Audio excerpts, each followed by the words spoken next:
Yep. All right, cool. We're We good. got our boy, our guy. Congratulations, dude. You already well past exceeded the goals. You've been going full out, guys. I want to welcome Falcon Tactics. I'm so happy to have you here, man. Dude, I'm happy Appreciate to it. be here. Yes. This is so good. This is so good. I'm so happy for you. I'm so excited. How you feeling, man? Dude, I'm pretty excited. I mean, you contacted me a while ago and told me, hey, when you get to 800 subscribers, hey, can I have you on here for a podcast? And I was Yeah. like, hey, that probably won't be for a while. Like And here we literally are. less than a month later, I'm like, it's kind of crazy. Yeah, man, because like, and we'll get into it, but you had your school season, graduated. Congratulations on that. Yeah, thank Went you. full in, all full send into YouTube, and Yes, just sir. Yes, the sir. results speak for themselves, man. So I'm excited to have you. Like I said, this is gonna be very informative. I think I think you are a very good example of what I was looking for and why I said I wanted to wait till you got to like 800 subs. There's a reason for that. Because a lot Mm. of people talk about it, but they're not really about it. Yeah, You know yeah. what I mean? I see you. I see you there, bro. So It's I like they was, get into it and then they. Anyways, yeah. yeah. Sorry. No, you're good. Let's talk. Let's talk. It's back and forth, my brother. It's a Yeah, podcast. We bro. got time. So, well, hopefully, you know how much you got, by the way? Oh yeah, I'm fine, bro. Okay, I'm okay. good. Let's go back. How we first met, real quick. It was through a raid. You were playing Fall Guys at the time. Yeah. You I know? remember. I remember. I think on that stream, that was like before all the like. That was like one of my first Fall Guys streams that I was doing. I think I had done like maybe 4 or 5 before then. I'm totally paraphrasing because I'm not gonna lie, I don't remember how many Fall Guys streams I did before that, Right. but I know it wasn't a lot. And then like I remember you came in with your raid, and it was really amazing because we only had like 5 viewers on the stream, and then you came in with like your 15 people, and it went up to 20 for the first time. That was Yeah. like pretty much my first time I got past double digits, and so it felt really good.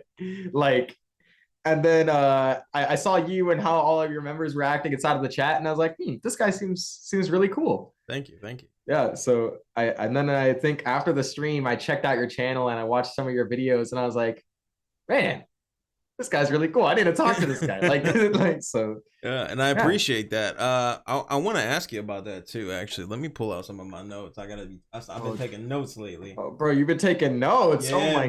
This gosh, is a should good. This I is. be I'm telling you. scared? This no. This is a He's very like, very good thing because I tell you what, man. Speaking of that, like just your character and your way about things, I'm so curious about because I feel like we kind of have the same approach in the way we talk to people. You know what I mean? yeah. It's like you don't have a lack of social skill. You have very good social skills. Here, sorry, I'm gonna zoom up my camera real quick. Yeah, do you think? I just there you Get go. in on Sorry, the I just action. I didn't like how the camera looked. I just wanted to fix it. Hey, no worries. Matter of fact, boom. I don't like mine Yeah, like that. bro, listen, I swear I have OCD. Okay, like Nah. like some of the time Well, it doesn't look great. as much as you may be like self-conscious about it, it kind of shows in terms of your content. Like you're very like you got an organized method.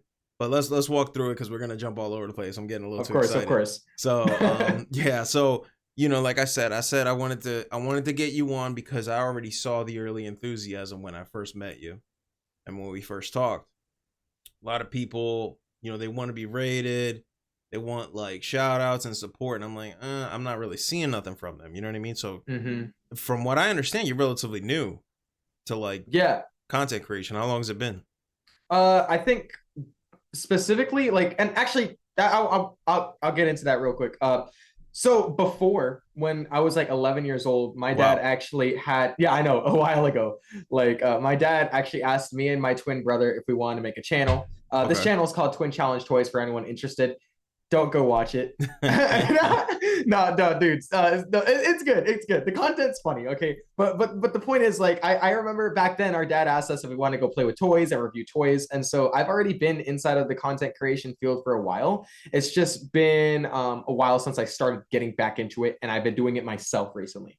So I think we did it for a couple of years. We went into gaming, we went into toy creation and review, and so I already had a seed implanted that I was like, okay, I want to do something in this area. I like entertaining people. I like making people laugh, but I know I don't want to be a comedian. So like content creation was just the way to go. Okay. And, yeah. And then of course now we're here, and I now have had this channel for about 5 months, and I used some of the information that my dad had given me and some other YouTubers had given me before.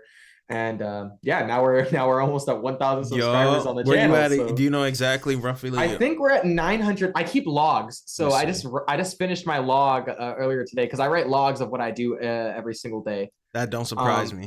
Yeah, 910 you got yeah, from what I'm nine seeing. ten. Yeah, it's at 910 right 910. now. Yo, guys, sub to this guy. Road to 1K. I know you're Bro. almost there. You're almost All right. monetized. I gotta support this guy because I'm Yes, telling you. sir. And like I said, we're gonna get into it, but I think you got what it takes to go far, man.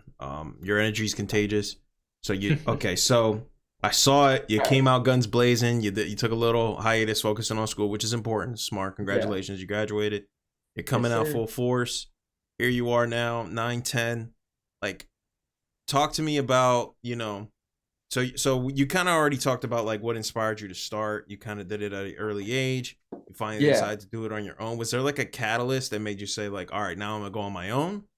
Was this a decision you made on your own? How did that happen? Okay, well that goes into even more backstory. Okay, so the Twin Challenge Toys channel was originally done with my dad. Okay. Right, our dad was like, all right, I want to do something with you guys. You guys are the last two children, because before I have four other brothers. So I have my twin brother, and then I have my three other brothers who are all older than me. Okay. My twin brother and I are the youngest out of the five. So he was like, I want to do something special with you guys. I want to go do something. Let's start a YouTube channel and buy a whole bunch of toys and all this kind of stuff. So we did that, right?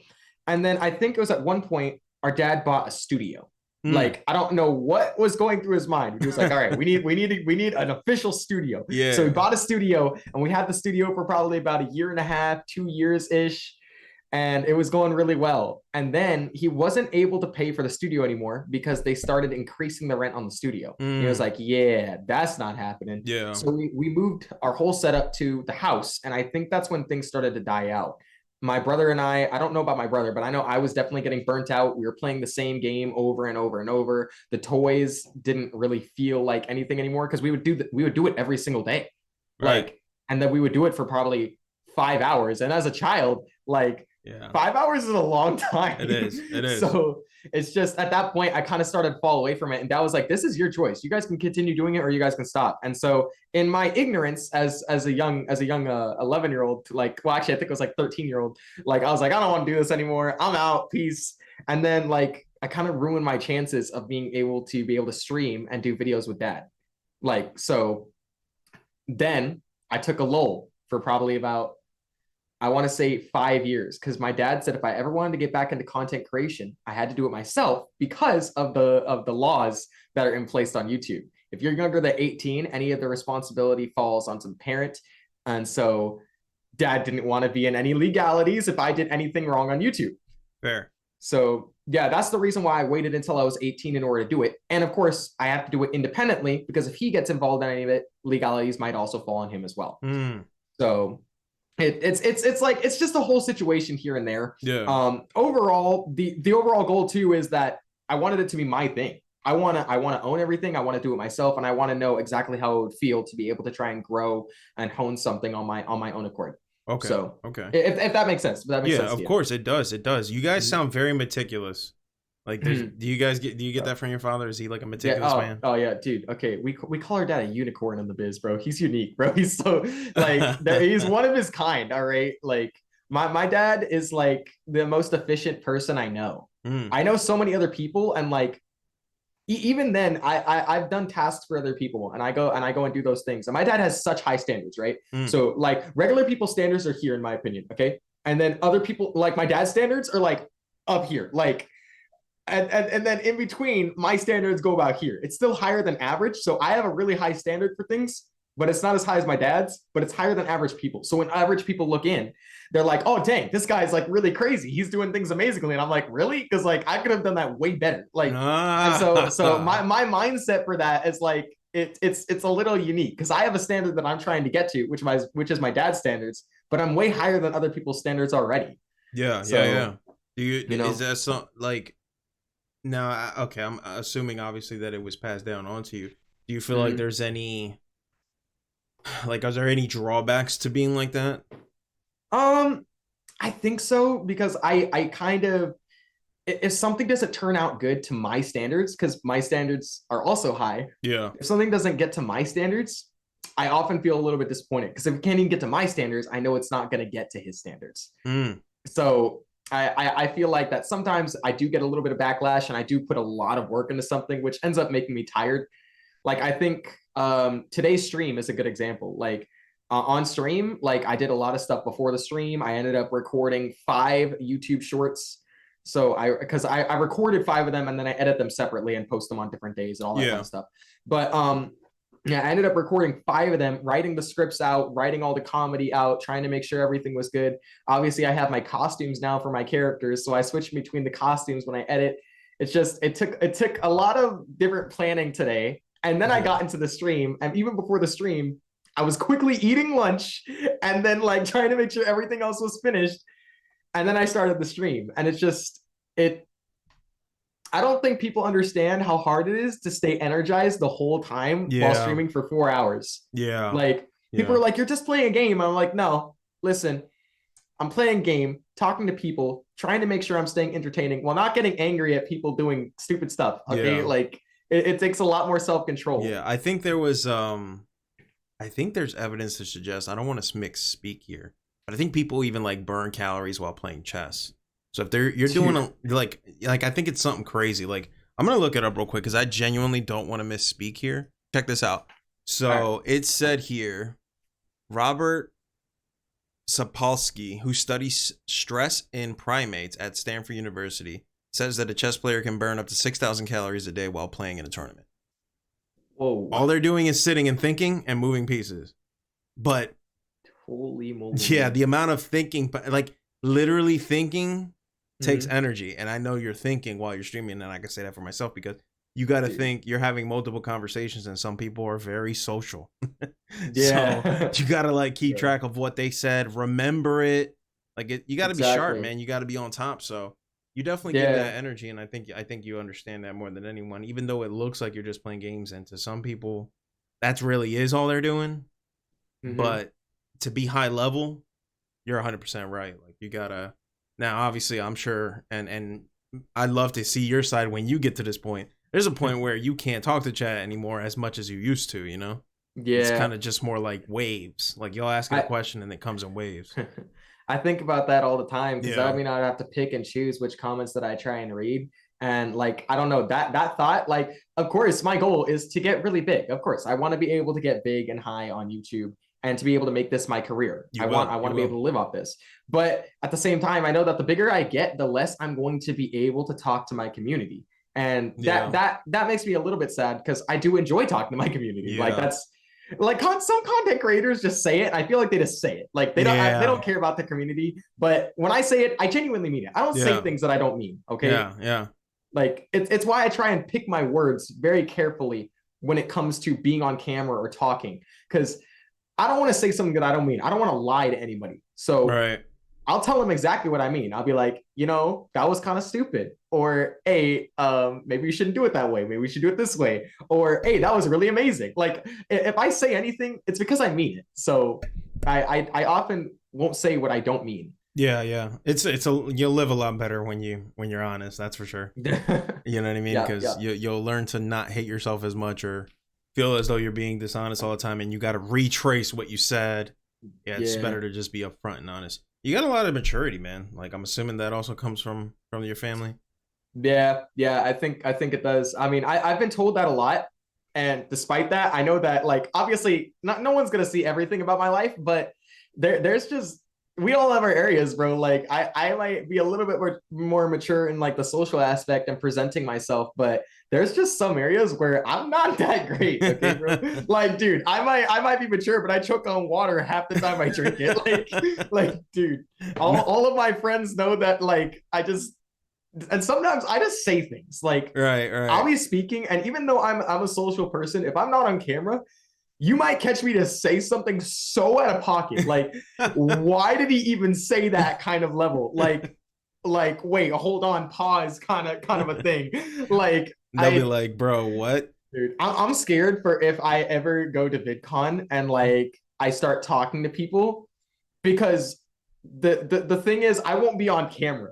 and I'll be in person. I can't edit out what I say. Yeah, you can't take it back. So yeah, like I mean, like even on stream, people say it's there forever, but YouTube has features where you can cut out parts of the stream. Yeah. I mean, of course, as you get more popular, people will clip it before that. Oh but anyways, yeah, that's not the point. happens. Yeah, yeah. Yeah, I mean, like, just being in person is a lot more scary.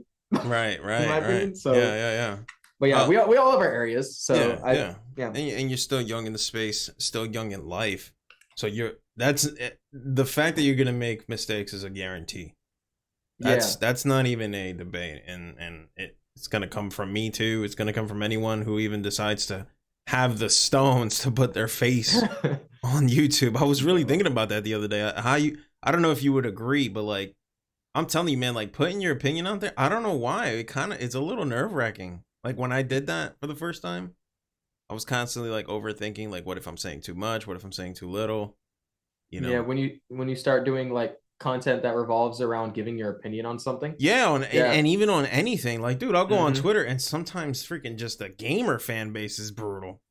Dude, it really is, man. Yo, like I'm like, okay, so but I guess you got to get comfortable in your own skin. Do you feel that way about yourself? Do you feel? Yeah, I mean, sometimes sometimes I will respond just because I'm like I'll see something and then I'll be like, all right, I have to say something about this. Yeah. And I'm just like, I swear, I'm not speaking out of my mouth. Like I'm not thinking about the words I'm saying, and I just end up saying something or typing something that's just like, man, that opinion sounded really stupid. but then like the other part of me is like, okay, if I think it, I think there is some people who are going to be able to relate. Yeah. I think the part where I get scared is how I'm wording what I'm saying. So and I don't know if you've seen, but I posted like I think at this point I posted 2 top 5 videos, right? For I saw you started getting into that recently. So yeah, I'm posting one tomorrow too, so I'm gonna get that one up and going. Yeah. They're doing fairly well for a channel your size too, man. Yeah, actually, I'm pretty sure the one that's posted right now, it's been out for 3 days and it has like 129 views already. Yeah, that's correct. And so that's pretty awesome. It is. But yeah, overall, I'm scared about the way I word my opinions because I remember I was watching the video with one of my brothers and he was like, I don't like that you said this right here inside of the video. I think he pointed out how I said most time travel. I think I was talking about time travel games when I was talking about Quantum Break. I said how most time travel games have a horrible story or horrible gameplay. And then I continued on without listing or backing up my opinion. I didn't back up what I said. I didn't say any other games or mention anything or put an image on the screen when I talked about it. And it like, he was like, I think you should either stray away from content from words like that, or you should back up what you said. So, which I thought about that when I was recording it, but I think I shied out of it because images are scary. Like anything revolving around game images that I don't own or music that I don't own, which is why I don't use game sound on my videos. That scares me. I don't want to do that. I don't want YouTube to come and bite me in the back and be like, hey, you use stuff that you don't own. We're going to ban you. Be like, oh, yeah. Hey, anybody ever familiarized with non-copyright music? I'm thinking, can you rephrase that real quick? Sure, of course. Has anyone ever told you about non-copyright music? Like there's music. Oh yeah. Copyright free music. Yeah, I'm aware. The music that I use on my videos and the sound effects that I use is like stuff that I own or it's copyright free. Okay. So okay. I'm fully aware of that part. Okay. However, it's just most of the games that are out nowadays all have copyright claims on them. And then as I've been doing more research inside of the copyright industry, it's like and especially YouTube now, like, and I don't want to be specific, but like to YouTube to Black creators, despite how they're trying to display them, like most Black creators have been getting either shadow banned or their content has been being targeted. And that might be a hard topic for certain people, but I'm just putting it out there. No, like, lay it on me. It's been happening a lot, and you could even look at Corey Kenshin. Yes, like a yes. really big black YouTuber, an amazing person that everybody likes to watch when they go to a channel like that. He has amazing comedy and all that kind of stuff. But YouTube has recently been targeting him on some of his videos. They've been copywriting some of his stuff for same content that he's been using for ages. They gave him claims on his videos that have been posted on the channel for years now. And he's like, okay, but like, why now? Like, why would you not tell me about that like way before? And he got claims on it like years in the future. I don't want to have that. So my goal is to just not do anything that can get me claims on that. And then if I do, I want to use copyright free stuff or free use content. Yeah. I think I played Just Shapes and Beats, and Just Shapes and Beats is free use content. All the music inside of the game, they allow you to play the game. They allow you to show any of the music as long as it's on stream. However, you can't earn revenue from it, and that's okay to me. Like I think the word for that is a loss leader. It brings people in, but you don't really get anything other than bringing people in for that. So, interesting. Now, where did they list the on this game, Shapes and Beats? Where did they specifically say like, oh, you can play it, but you can't monetize it? Well, I had to go do research again, like because YouTube doesn't give you that information. They don't tell please you enlighten me. It's not for use. I had to go look up. I think the specific words that I looked up was I just went to Google and be like, is Just Shapes and Beats free use on YouTube? And I got a lot of different responses, but the main response that I got was that it's free use content. So I streamed it.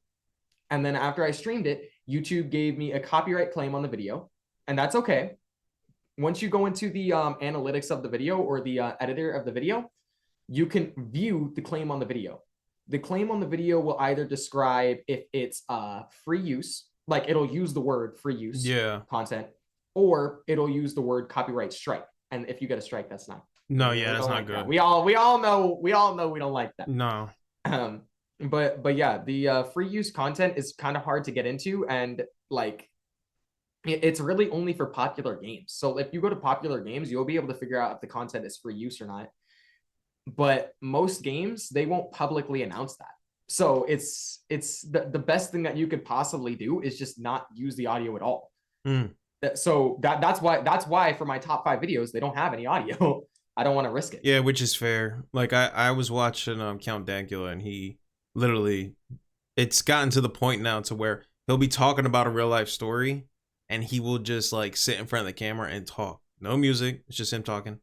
He has a lot of personality, so it's easy to watch. But yeah, I noticed that. I was like, yeah, I mean, you can't claim this. He doesn't have anything. I want to give you some pushback on that though, because I think I can kind of understand what you're saying. You're saying you'd rather just not even risk it.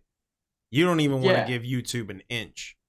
Yeah, I mean, I don't want to give them, like, the only thing that I want to do is I want to be able to, like, even if I was to use content like that, I want to be able to have proof that I was allowed to use it.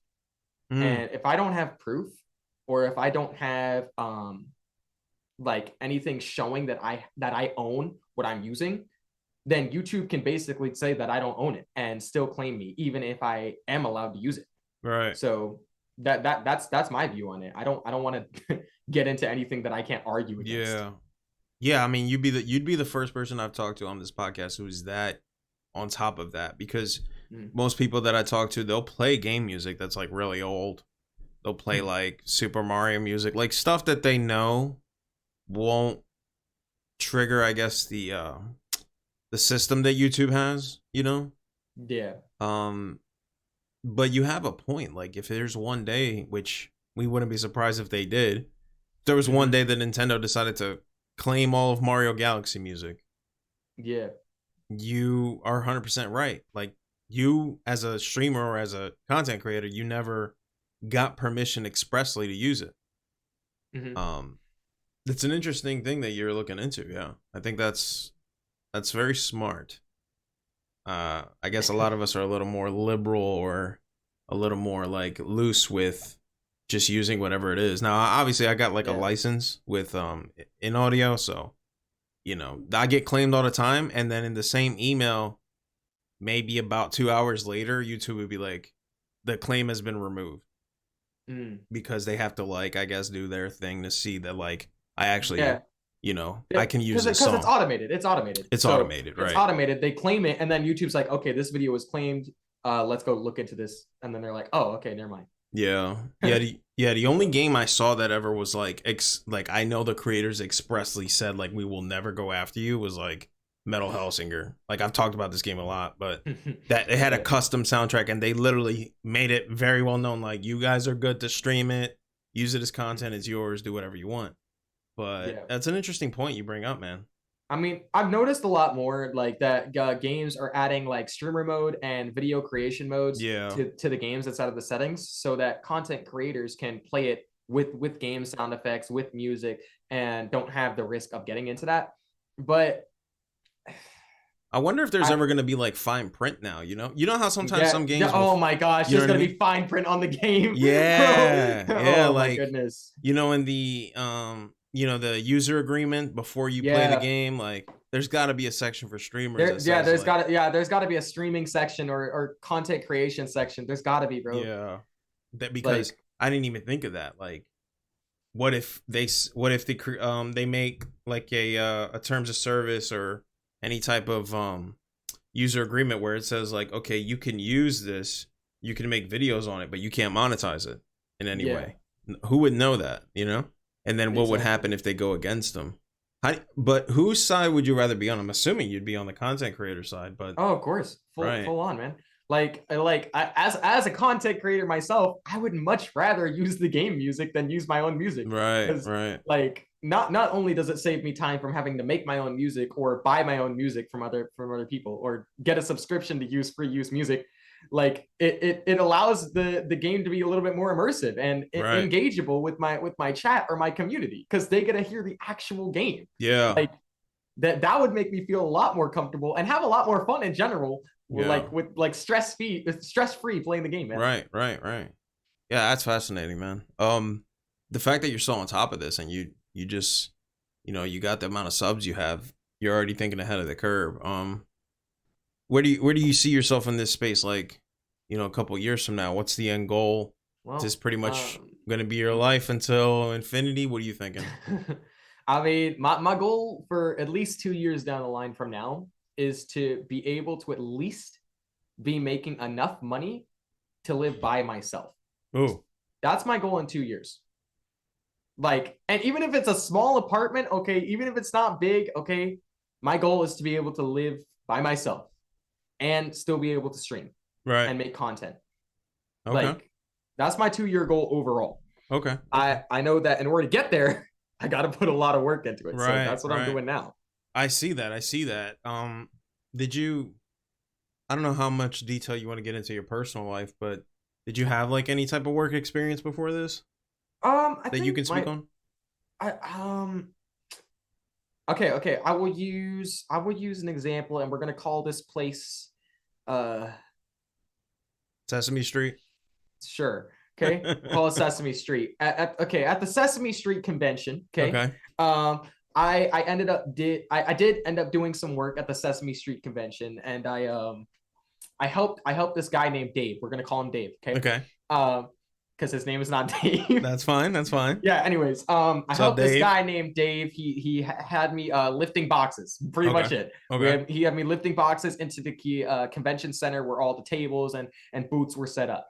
And I would help people and talk to people around, give them information about the Sesame Street convention, and tell them what's what, And then I was also on call just to go help other people if needed. So I was pretty much an extra hand laying around if they need it. That's pretty much my work experience. Yeah. And then of course I'm familiar with yard work. Okay. Like people have hired me for yard work because that's good. Yeah. As men, we don't often get hired as babysitters. So people will be like, hey, you want to go do some labor for me? And I'm like, hey, I can do that. Yeah. Yeah. Gotcha. So I've done things like that.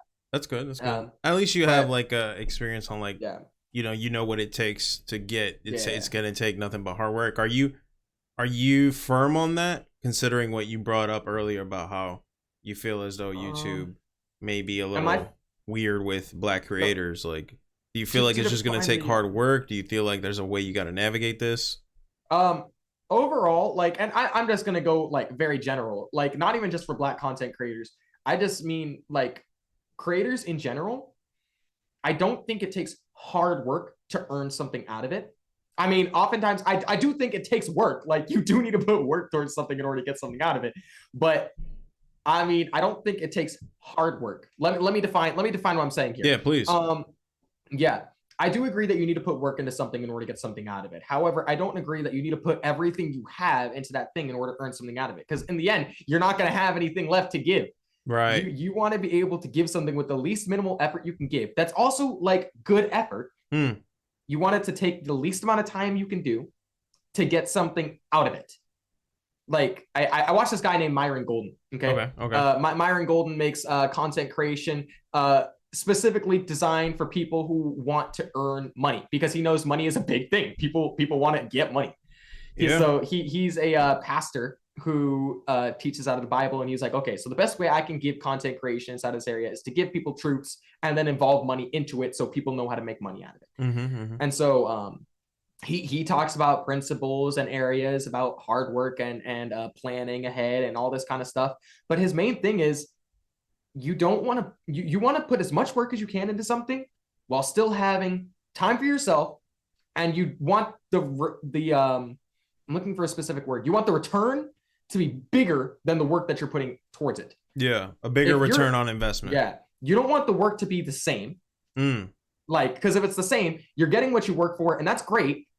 But in the end, you're going to burn yourself out. Yeah. You want to be earning more than what you work for, meaning you want to put minimal effort into something and get a high return. Out of that, that's pretty much what I'm trying to do. I'm trying to shortcut the paths that I'm trying to get to. Yeah. Like in the most optimal way possible. Exactly. Yeah. I think that's fair. I think that's fair. One of the things, one of the ways that I can kind of piggyback off that is, so like I said, I was on Twitter running my trap like always, or X now, whatever you want to call it. And there was a dude, there was a dude on there who was upset because he spent 2 hours editing a video, but he only got 20 views. Right? Yeah. Tried to console him. Everybody tried to console him. The dude had like maybe about double my sub count. And, you know, at the end of our conversation, he says, you know, I'm really starting to rethink this editing process. If I'm going to take, you know, 2+ hours out of my day just to get 20 views, then what's the point? And then that kind of like sparked something in me. I'm like, you know what? Why am I doing all this extra stuff? What, you know what I mean? Yeah. Let me just do what my vision is. Why overdo it? Why do all this just to be disappointed on something that may not even get pushed? Yeah, I think an example here is one of the things that I did was I tried to test this out. A couple of my streams I streamed from, instead of 1 to 5, because that's normally what I stream to, 1 to 5 PST. I streamed from 1 to 6. I streamed an additional hour to see if I would get anything off of that. Because often when I ended my streams before, I would end just before I got 100 clicks on the stream. And I noticed a lot more people came in closer to the end of the stream. And I was like, I wonder why. So I streamed an additional hour to test it out.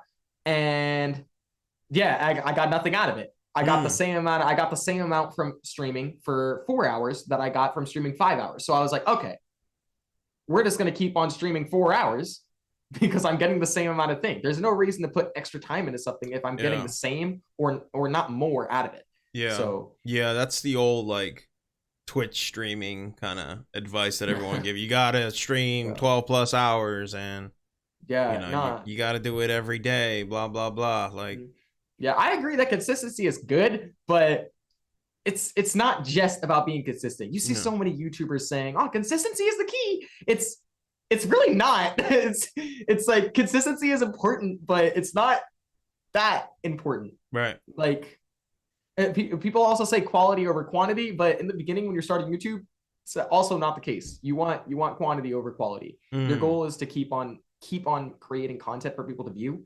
And as you have more content to view, then you can keep on upping your quality as you the person who posts 100 videos versus making one really good edited video is still going to have more content and more viewers and more subscribers than the person who posted that one video. Right. I'm sure you know that when you first started your channel, you had no one watching. If you post one video on your channel, no one's going to see that one video. If you post 100 videos on your channel, you're going to get a couple of people watching your content. Yep. It's just how it works. YouTube's going to see that. You have to like burst into what is an already saturated market, and you got to make a lot of noise. Yeah, I can see what you're saying by that. Yeah.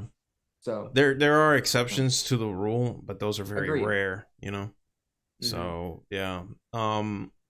This advice that you're sharing and everything you got, like before you started, did you find this out? Or are you finding this out kind of as you go? Like, is this kind of one of those things you're just moving along and learning as you move?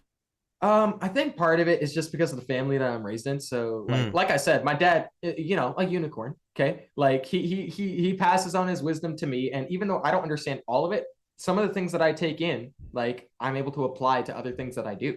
So like all the information that I'm sharing isn't just for content creators. It's like for so many different areas. Right. So I'm like, I try and apply this, like, despite me saying it, I fail a lot inside of these aspects. I understand. But I do have the information and I'm able to apply it inside of what I do. Yeah. So I think, yes, I do learn while I'm going. And the videos that I watch, because I try it. I think a very good content creator said, if you don't read books or if you're not honing your knowledge, you're not getting anywhere. Like, I think even if I was to get 1 million subscribers, but I knew nothing, like there'd be no point. Right. Like, anyways, I'm not going to get too big into that. The point is, yes, I do feel like I'm honing my information the more I post content and the more I stream and the more I get into this. However, I do have knowledge that I've just gained because of the lifestyle that I'm in. Yeah. That's a beautiful thing, man. Let me ask you, did you see yourself doing anything else? Like, walk me through that conversation when you said, "Hey, Pop, hey, fam, I'm going all the way." How did that turn out? Would you get pushback? Were they supportive? Like, okay, well, I think really this was the conversation. What really happened was this. Okay, my dad came over. My dad works in cybersecurity. He works in IT, right? Oh, that's dope. Okay, yeah. So that my dad, not only is he a unicorn, okay, but like my dad's just like literally freaking the guy behind the computer, like dude, you know, like dude, he has. Oh Mr. Robot, gosh, he's a badass. Yeah, he's crazy, bro. We call him Batman, like, because like he's like the vigilante crime fighter who's like really awesome, and then he's also Bruce Wayne, who's just like amazing, like you know. Anyways, the conversation more went like this. After we graduated, which he told us this way beforehand, he was like, "All right, after you graduate, we're gonna talk about your career because I don't want you being no 30-year-old sitting inside of my house, all right, like doing nothing." He's like, "So we're gonna talk about what you're gonna get into." And we're like, "All right." And then when that day came around, he was like, "Okay, you got 3 paths. Okay, you can go into the army." And we're like, we're like, I was like, I don't even know why he listed that one first. Probably because he knew we weren't going to choose that one. I'm like, okay, listen. I love my country, but I ain't fighting in the army. I'm chill. Okay. That's cool. I'm like, thanks, guys. You guys are awesome. And then he said, we can go into cybersecurity or IT because, like, you know, he has a lot of information in that and he can help us inside of that area. Or we can go into the career field that we wanted to go into. And I say we because he was talking to me and my twin brother. You know, it's just easier to do both of us at once. Anyways, and I was like, okay, I don't really know all of what I want to do. I had other ideas. I was like, man, it sounds really cool to I'm trying to think of what I thought of before because I'm so into this now. I don't my mindset for other things, like I'm like, I have a plan B, but I wrote it down on a clipboard because this is my plan. All right. Like I wrote it down and I was like, okay, if I ever need it, I'll go back and grab it and be like, okay, what was my other plan? Oh, okay, this what it was. You know, I think before it was like something in some sort of like hands-on work. I think it was like to become a musician or something. Okay. Like I was like, because if this doesn't go well, then I'll just get better at singing, get better at playing the guitar, and go full on into that. But I didn't really want to do that either. So okay. Yeah, I think that was my other plan. Anyways, back on track. He asked what we wanted to do, and I was like, okay, I want to do this. And he was like, all right, if we're gonna do this, you need to do this, and this. Like he would give me a whole list, and I was like, all right, I'm gonna do that. And I'm not gonna lie, the list was really hard starting out. So like when I first started, I mean, I know that people who watch my channel, or even you, for example, like you know that my content's gotten a lot more consistent. Yes. Like recently, and that's because the more I've kept on doing it, the more easier it's become. It's become like a habit to keep on doing it, and then I'm able to add other things on. So like right now I'm adding on this video, and I have to say, making a video once a week while trying to stream and balance my life and do everything else, yeah, it's not easy. So because I'm trying to make my videos entertaining, writing scripts, playing the gameplay, making sure that I have entertaining music in the background, adding sound effects, trying to make sure the edits are good, and like using a software, because I'm using Premiere Pro, right, in order to edit my videos. And I haven't I'm not that good in Premiere Pro, bro. It's difficult. It's confusing, and it's a lot different than anything I've used. So when my dad told me that I had to start using this, I was like, okay. And that's why I started editing like shorts.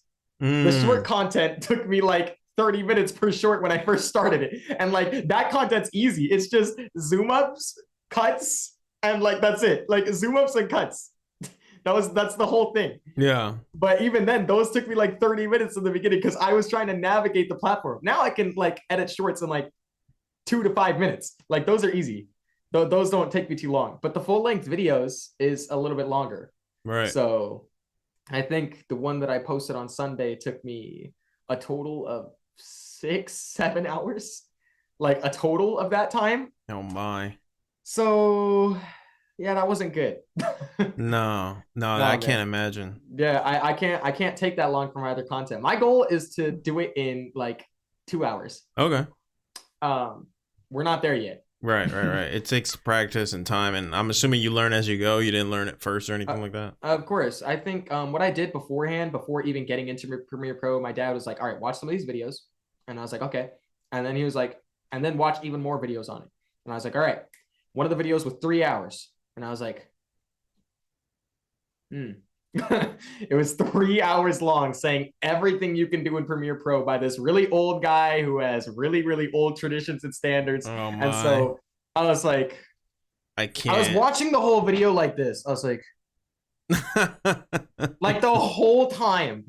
Like he said one thing once in a while. Like it wasn't even funny. Like it was just like, and then you can do this and that. Oh no. You can also, if you want to add keyframes to your video. I'm like,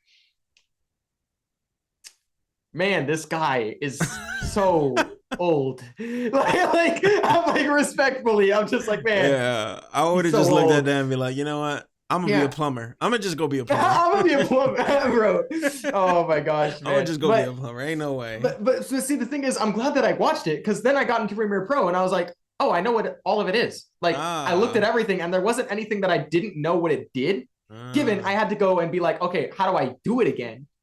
But I knew what everything was. So that was cool. It made the platform seem like it was like home. Like I went over there and I was like, okay, all right, that's what that does. That's what that does. I don't know how to do it, but I know what it does. So I'll figure that out soon. Yeah. And then there was other videos that had me try and figure out how everything worked. Anyways, I'm sorry, I totally got off track from your original question. It's totally okay. It's a podcast. Yeah. This was good. You can talk. Yeah, I'm not used to it, bro. I've been on 2 podcasts, bro. I know. How's it feel? like it's you got crazy, a lot. Man. You're gonna have a lot more fans, man. You might be getting a lot more soon, dude. Keep this up. I'm scared of like accidentally just revealing all of my secrets, bro. Yeah. Like people are gonna come by, they're gonna pick up my secret sauce, and they're gonna leave, and I'm like, No, I think the secret sauce is you, man. You have a lot of personality. You have a lot to bring that I have not seen from anyone else. The closest, maybe OPJ and Super Rocker. And it's the you young guys, man. You guys got this energy, this vibe about you that I love, man. And I think it's just like the way you guys were raised too. That's probably plays a big factor in it, you know? Yeah, I haven't talked a lot to Super Rocker, but I go into his stream once in a while. I'm just like, man, this guy's really cool. Yeah, yeah, he's good So, people. You, him, and OPJ, you both are like very bright and very sharp, very humble. I think I don't see how that can't be a recipe for success. Now, if you were very young, arrogant, and annoying, nah, man, you know what I nah. mean? Then you wouldn't be here. That's why I don't want people to go back and watch the Twin Challenge stuff. Like, cause like, dude, I swear that's exactly what I was. Entitled, annoying. I got angry when I died inside of video games. Okay, I was not humble. I didn't care for anything that I had. Right, Like, right. oh man, nah, bro. It's just it makes me cringe.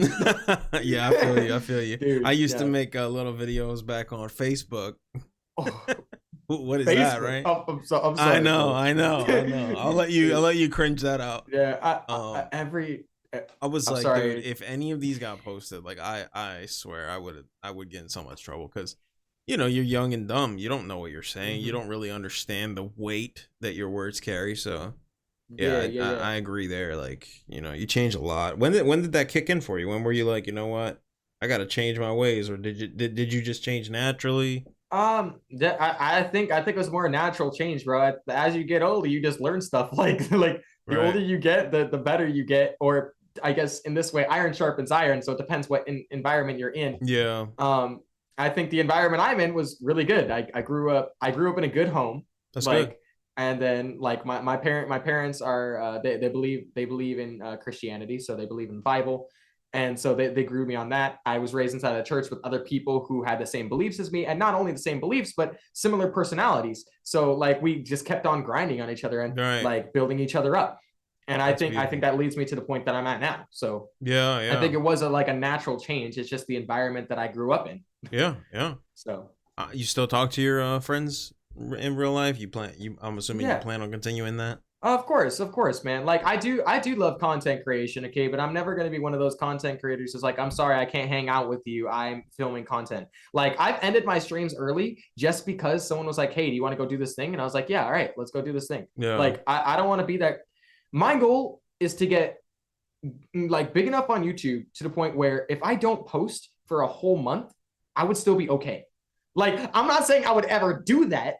Like my goal is to not do that. My But you goal would is to like keep to. on like yeah, stay consistent. But yeah, if that ever happened, I want to be okay. Like Yeah. I want that to be fine. You know. I think it would be, as long as there's a communication aspect. Of I don't course. think any fan base had a problem with a content creator saying, "Hey guys, like, just gonna take some Yeah. time off, gonna Of go on course. Of course. vacation. I'll be back soon." I think most Yeah. people are pretty cool with that. I think. Of course.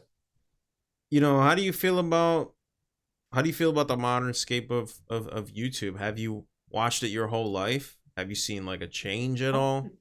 I think I've that's hard to say because I think I use YouTube all the time now, and I think I actually used to use YouTube more um than before how much I use it now. Like Right. I use it now, but I still don't use it like to watch videos. Like what I'm doing on YouTube now is different than what I was doing on YouTube before. Before I was going on it for entertainment and like just watching content creators that I like. But now I think it's less so been watching content creators that I like to watch and more so doing research Yeah. and information and just learning things. Yeah. And then obviously using it in order to post my own content. Yeah. So it's I think the only thing that's changed is the way that I'm using it. Overall, YouTube's terms change all the time because geez, Lord knows that they can't decide on one thing to do. But No. anyways, yeah, I'm like, I know that all of their stuff has been changing and they've been changing their whole layout of the program, but overall, YouTube hasn't changed. No. Like, yeah, content is still the same. Overall, it evolves with the generations, but it's just, I think the only thing that's changed is how I use it. Yeah. Yeah. Okay. The reason why I asked is because one of the big topics on my podcast with every content creator that I've spoken to so far is short form content. Some people vehemently against it. Some people think it's amazing. I'm more on the camp of I can see both, but I can only speak for myself. So I Yeah. love short form content, but that's because I can Yeah. actually put it down and I'm a grown ass man. You know what I mean? Yeah. But you ask some other people and they feel like it's causing harm. You have some other people. Jolly made a great point that I didn't think of before, was that, you know, there is a dedicated audience for that, and it's okay to make content for said audience. Yeah. You know, Agreed. my wife's one of them. You know, she spends most of her time just watching shorts. She'll be, you know, doing her little chores, and then if she's like cleaning, then she throws on a podcast. You know what I mean? Mm-hmm. Where's your stance on that? Because, I mean, you know, things evolve. That's a big thing now. Like, what do you think? Because you make a lot of shorts content. I make a lot of shorts yeah. content. So I'd I love to mean, hear what you think. well, let me ask you a question. Do you say like watching the content or like making the content? Because there's a big difference there. No, In my there is. I do both. Yeah. I watch Yeah. shorts, and I for some reason lately I've been getting a lot of science shorts, and I love them. I'm like, this is awesome. But you know, I watch like 8, and then I turn it off. Like I don't sit there and watch it the whole night. But Exactly. I love shorts. I don't have a problem with them personally. Yeah, I'm like, I think watching shorts, I haven't really watched too many shorts. I used to be that person who on Instagram who would scroll and watch the reels on Instagram, be like, ha, that was kind of funny. And like, I would scroll for maybe like 30 minutes and then I'd hop off because I gotta admit, I'm not that much of a social type person, despite being on YouTube and making content. Like, I'm not the type of person who will scroll on social media for so long. And I know that I'll probably have to scroll on social media longer, so I'm actually in with the trends that are happening in the future. But I can't find myself sitting there for so long. Yeah. However, I do realize that short form content now is a big thing. It had like I think for channels that are trying to grow, posting short form content is important to your channel. Like that's the fastest way you're going to gain subscribers now. And gaining subscribers, you need a minimum of 1,000 to get monetized. So if you're in it trying to make money, like, let's all be honest, okay? You know those content creators are like, I just do it for your entertainment. Lies. Absolute lies. Okay, you do it for the entertainment. Cool, that's great. Okay, maybe you're not lying about doing that. Okay, but you don't just do it for the entertainment. Okay, like you got to admit there's other stuff into doing it. If it was just for the entertainment, just for others, you like most people don't do things just for others. No, not most normal people. No, exactly. I'm like, okay, I would say I do some things just for others, like, but only some things. Like most of the time, if I'm doing something, it's because I also get something out of it. And I know that sounds selfish, but I mean, like, listen, I know you probably do the same thing. Okay, back off. Like, yeah, I think it's a problem with they might be misinterpreting it. You're saying exactly that at the end of the day, your goal is to make it a career. In order to make it a career, you have to make moves that benefit your career. This is not this is not complicated. There we go. Yeah, two people be caught up in their feelings and they feel like you know, that's projection. That's what that is. That's on them. You know, you're being very, very clear with what you're saying. You know, unless you're watching this platform, so you know people do this as a career. You understand this. This is not new. This is in years, I guess in terms of like the entertainment space, it's new in that way. So that we're all still kind of navigating it and trying to figure out like what the future looks like. You know, nobody really knows.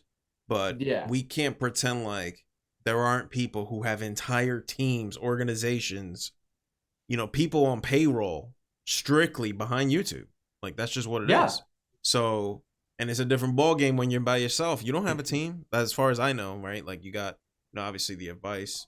Do you have one actually? I don't know. Do I have a team? Yeah. Do you have a team? I would say my only team, bro, is my dad. There you go. And me. And like, and even then, my dad, he's not, the only thing he's helping me with is, of course, I'm thankful. He provided me with a lot of the stuff that I'm using. Like he provided me with the camera that's right here, some of the lights that are in here. I'm thinking that some of the only things that I bought on this table is like my Nintendo Switch.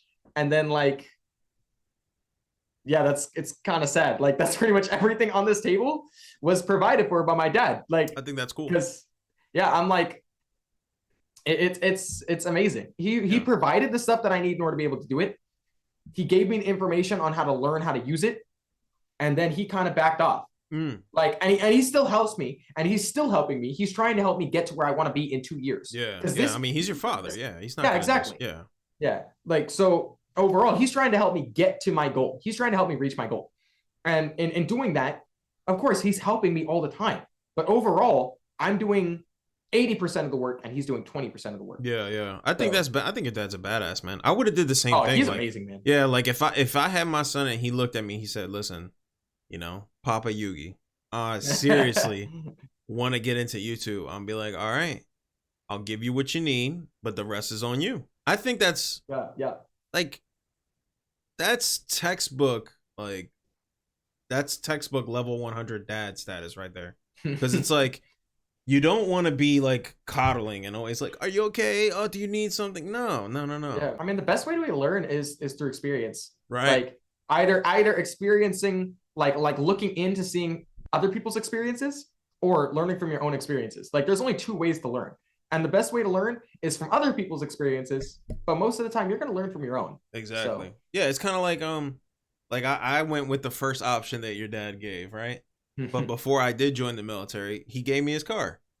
I needed some transportation, Dude, so it's stuff like that, kind of like, that's an example. He didn't actually give it to me. I bought my own, but I actually gave it to my aunt. He offered to give me his car, and I actually said, "Nah, you can just give it to auntie." But I see. Yeah, because I was like, because the military drives me everywhere anyway, so I wasn't really in a rush to get a car. But point being, before I did, I was like training a lot, and he would let me use his car. So that would be an example of like getting me to the point to where I need to be. I think that's really like cool that he did that for you, and it shows, man. It shows that you're serious about this. So yeah. Let me go back to what we were talking about though. So of course. Yeah, so like we said, like, you ain't got a team as far as we know. Nope. At the end of the day, nothing wrong with trying to make this a career. I'm still stuck in the middle to kind of like push back a little bit. I almost feel like this is more of a community thing, and that's what I was gonna lead into eventually. I got that written down.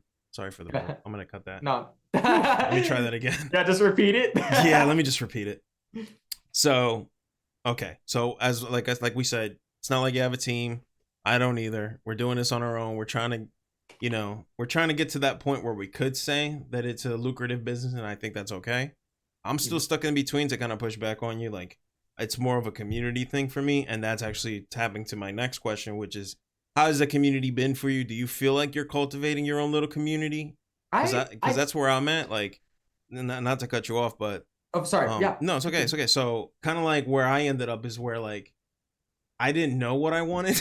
You know what I mean? I wasn't like you. Like, I genuinely was just like, these guys actually want to see me stream tomorrow. I should probably do that. I almost felt like more of a moral obligation, And then it kind of led into what it is now, to where like I got a lot of support, and like they gave me a brand new like computer. You know what I mean? Like, which is crazy. Yeah. So dude, I saw that. I was watching as you were trying to get to that goal, and then you got it, and I was like, whoa. Dang, right, that's crazy. Right. And I'm still thinking like, I don't even know if I really want to do this, but if I would, right, I would want to upgrade my laptop, which I did, and now I can and here I am making content. So, my question to you would be, like, how have you been feeling about the community? Have you had any interactions with people? What's been your experience with like overall the YouTube sphere or Fall Guys, whatever you want to do? I think it's out of my community overall. I mean, like, yeah, I see loyalty, and it's like, it's kind of weird. It's like, I'm like, okay, listen, I don't even know what you look like. Right. Okay. I like people all the way around the world. Like, half of my chat isn't even from the US. Yeah, like, man. But they still come in and they're like, "Hey, bro, nice to see you again." And I'm like, "Nice to see you too. Why are you back?" Yeah. Actually, like, I'm like, I'm not saying like I don't like it. I'm just like, it's kind of crazy to see as the community grows, and like, it's amazing to see loyalty coming from these people that I've never met in real life. Like, and then I feel like our community is a nice, cozy place. It makes other people feel welcome, and then more people keep on coming in and wanting to stay. Yeah. So I do feel like we're growing a little community, and it's really fun, and it's nice and engaging and cozy. Yeah, that's what I mean. Like it's almost like a balance now. Like, and I imagine they'd be rooting for you to see you get to that point to where you can say like, I'm doing this as a career now, and I think they'd be happy for you, man. You call them the Nest. I think that's really cool. Yeah. I'm like, I call our area the Nest, and then I call them the Falcon Force, bro. There you go. There they go. That's beautiful, man. I think I think you're gonna learn very quickly especially starting off the way you did, because you know you remind me a lot about a lot of me. Like I'm like watching me happen in real time, and it's so exciting. I'm so happy for you, dude. Like I'm not even joking. I'm so happy. This is so Dude, cool. thanks, bro. But when you see it happen, you're gonna get that feeling. Maybe I don't know how you're gonna balance it, but you're gonna get that feeling where you're like, man, like I don't want to let these guys down. You know, like they actually really, they really like me. That's weird. You know, like these dudes really, Yeah. really like I hang mean, out and really like me. So, I you kind of know, I kind of feel like that a little bit. Like I mean, you talked about how you felt like obligation to stream because like yeah, people were expecting you to do it, and I kind of feel that a little bit because like as people have been coming into my stream, I see people waiting. Like it's like 5 people yeah, waiting, bro. like when before the stream even starts, and I'm like, bro, like you're 2 hours early. What are you doing? Like I'm just like it's like I don't sit there and look at my chat Yeah, while like before the stream starts. Like I'm doing other things, but I have it open sometimes and I see first and I'm like, okay, but like why are you here yeah, 2 hours early? yeah, It's like I do agree. I feel a little bit obligated, like yeah, because I know that my people are expecting content and expecting streams, and I'm like, but why do you come back? yeah. It's crazy, Like right? it's pretty amazing. Yeah. So, It's and then I don't know how to like articulate this, and I kind of been wanting to tell you this for a while, and I want to share this with the world too. If you do start streaming and you're getting into this and you got that small community, right? Get ready because you're gonna have some bumps, man. There's gonna be some times you may feel like they're ripping your heart out. Like they may say something or do something, and you're just like, dude, like you've been there from the beginning. Like what you talking about? But yeah. you know what I mean? Sometimes they gotta see some things that they don't know that they're ready for, and sometimes you just gotta do what you gotta do to grow. That'd be my advice to you. You know what I mean? Yeah. Like the I end of the mean, day, as much as you love them, as much as they're your community, like it is your journey, brother. of course, They bro. not making the Yeah. videos. They not doing the work. They're not. Exactly. Like, yeah. I'm like, I do already like my dad, okay, Mm, my unicorn, okay. He says that like all the time. Like he talks about, he's like, okay, like, and like most of the time he says it jokingly, but like, I'll be on the phone or something and I'll be talking to my friends. They'll be like, who are you talking to? I'm like, I'm talking to this person. He's like, they don't care about you. I'm like, I mean, like he's it's not. like That's what I he like and mean. he like he means it as a joke, like Yeah, initially, but then but he's you get also what like he's he's saying. partially serious. Yeah, Like you he's get like, what he's saying. okay, he's like, listen, like yes, it's great to have relationships, and he's not saying relationships are a bad thing to have, Right. especially when it's about growing a community. It's good to have a relationship with the community, but To a overall, to a point. Yeah.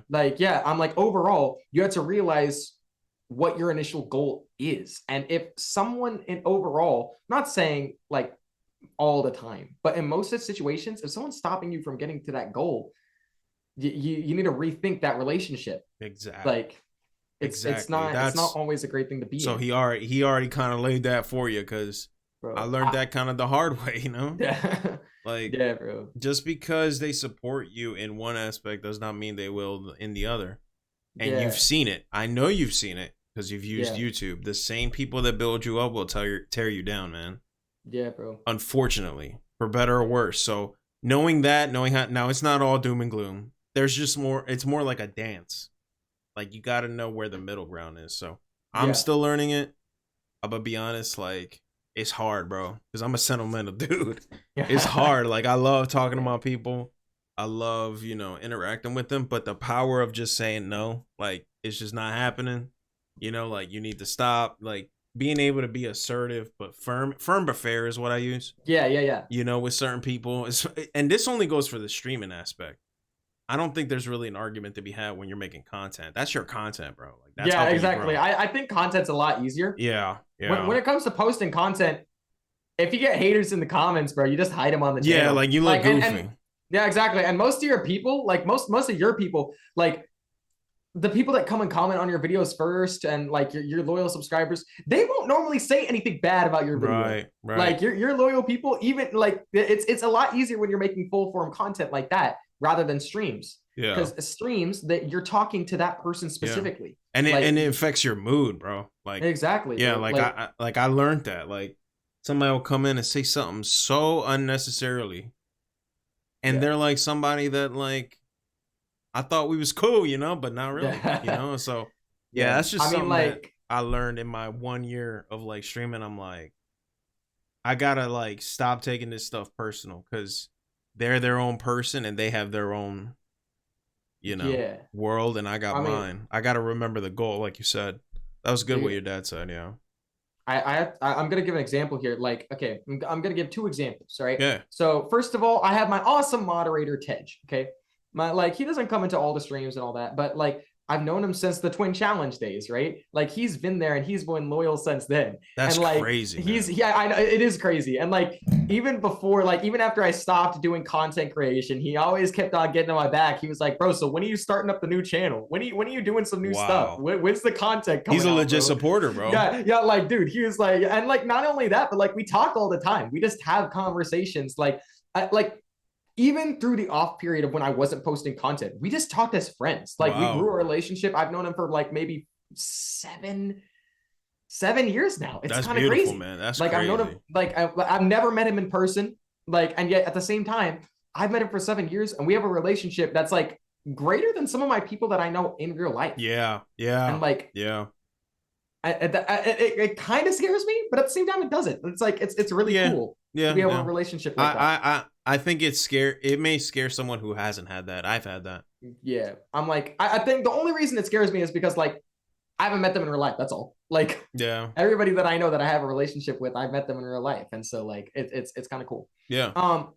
And then like obviously he's been loyal. He's been here the whole time. And that's amazing. But I know that we both have our own lives, and which is why he's not there all the time. Even though he's a moderator, like I know that he's out there doing what he needs to do in order to get his goals done and his things finished. Yeah. Like our goals are not the same. And then I remember back during the Twin Challenge days as well. Twin Challenge is just a great example. There's so many things that happened back then that I could just pull from. We had a moderator on the channel. His name started with the Z and ended with the U. I'm saying that for my people who knew, because there's a lot of people who actually watch the channel who actually know who that is. Okay. Anyways, so we had a Minecraft server, right? Okay. We would play Minecraft. It was a realm. People could join in and out whenever they wanted. And we had moderators on that realm to make sure they kept the peace. Okay. So this guy was a moderator on the realm, the streams, and the channel itself. At one point, bro, he just did something that was like, bro, why are you doing that? I think it was like something that he just got angry at, something so out of pocket too. It was like, why are you angry at that? He must have been having a bad day or something. But overall, we didn't allow that inside of our chat. So we ended up not only like taking away his moderator status, we ended up banning him on the channel. And like we had known him for so long already, and like it was so sad to see that just after like a couple like one situation, we had to ban him from the channel because of what he was acting like. Like, it's just like, and then it goes back to like, overall, he's not bringing in the food for the family. Okay. Like, he's not like, I don't want to say it like supporters and loyal subscribers are like a thing that we just pull out of, but I mean, like, he's not the only subscriber, you know, he's not the only content viewer. So that like, getting rid of one for the safety of many is like, that's how you build a community. It's exactly. It's like, in order you weed out the people that you don't want inside of the community, and you leave the people that you want in order to build up the rest of the community. Because like if people are engaged, I mean not engaging, people are contagious. Okay? How one person acts will affect how another person acts. Absolutely. Which is why when you go into big community streamers, you'll see that all the people there act really similar. And not only do they act really similar, they act really similar to how the content creator acts. They basically not only impersonate him, it's like they take on some of his personality when they're inside of the chat. Like it's how it is. Yeah, bro. And I've had people, you know, I banned a lot of people, man. A lot of people. And let me tell you something. They go around, they use alts, try to get other people to come up to them and be like, oh, you know, get Yugi to unban me, get Yugi to unban me. And what happens when I actually unban them and I let them know? Yeah, bro. They not even there anyway. They're not there, bro. They don't even come back, bro. Bro, they don't. So it's like you proved the point. Exactly. What was the point of me even unbanning you then? Because you're making all this noise to come back. I unban you, you come back, and then you're not even there. You're there for like a day. Yeah, man. It's like in the end, and like I'm trying to avoid using this term, but it's like the best way. It's best way to explain this. The person that you have to look out for is yourself. And I'm not saying in all situations. Like obviously, you are supposed to look out for others and care for others, but in most situations, like people aren't. The main thing that's going to affect your life is the choices that you make. Yeah. In terms with that, other people's choices are just going to like give you more choices to make inside of those situations. And depending on how you react, it's going to further you, it's going to take you down. Right. And he was doing that, he probably showed his colors, and it's for the best, man. People show me their colors, I ban them, and then I've been proving this multiple times now that even when I unban them, they don't come back and continue to support. They're just there to make noise, bro. Some people, yeah, bro, they just have it in them to just be annoying. I don't know. That's just what they like to do, or they really just don't like you and they just rather be around another streamer, which is fine. Yeah.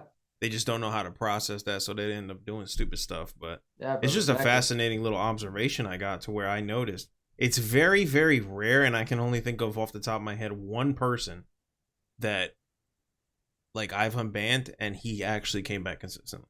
Other than that, like, and I've banned a lot of people, dude. They always just, because usually like when I do like a tournament or something, I'll try to unban everyone to get them to come back and give them an opportunity to at least compete. They know it. They just don't. Yeah. They're not really there for the support, bro. So you're doing the right thing. And then one of the best advices I got was that, like, you got to know who to weed out, because it's going to actually destroy your community rather than grow it. Yeah. I think about that all the time. I'm like, I don't like to ban people who are still necessarily following the rules, but there are some people in my community that like take it down. You're right. And like sometimes they'll be following the rules, right? Okay. But there's just some things that make my other viewers uncomfortable. I'm like, I don't want my viewers to be uncomfortable when they join into my stream, you know? So in terms, I either have to ask them if they can act correctly, and if they don't improve on that, I have to get them out of there. Yeah. Like it's making my other viewers uncomfortable as well. Yeah. You know? Yeah. So it's like it's those little air quote decisions, like depending on who you are, it's a small decision or it's a big decision. Yeah. But like it's just like it's those decisions that are gonna help you grow. Yeah. Yeah. You're doing a lot of which I love. You're doing a lot of the bad parenting shorts. I gotta ask you, man, like, because here's my thing. I don't know, because I'll be trying to start series and I don't know where it ends or where it starts. Like, how do you see, like, what's the vision for your channel? What do you see? Do you see yourself? Okay. Are you like in the experimental phase? Because I feel like I am too. Like, what do you eventually want to see? Because so I know. Sorry. It's okay. It's okay.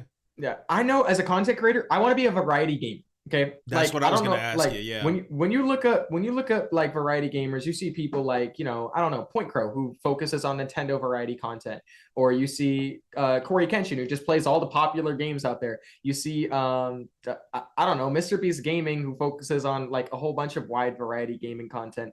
I'm trying to think of other YouTubers that a lot of people watch.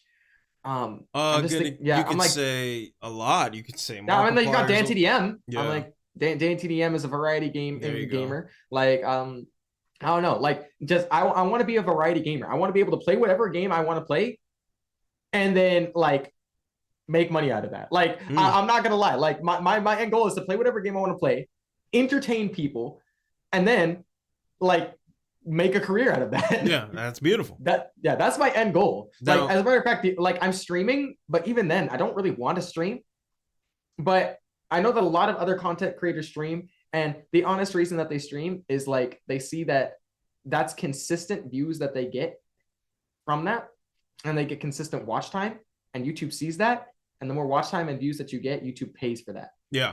So it'll reward the streams, you. They're basically they basically, the streams are more rewarding than regular content. Exactly. Yeah. So I want to get to the point where my content is just so rewarding that I don't have to stream. So okay. Now, a lot of people that I've spoken to, I'll give you two perspectives. I'd love to hear what you think. You know, I had a content creator come on here and say that variety is the worst thing you could possibly do because there's no growth, or the growth is difficult. And then I've had another who was stuck to his guns about the variety content, has like a main entree, let's call it, that he goes into to get very good views, but he also dabbles in variety, and he's very adamant about that.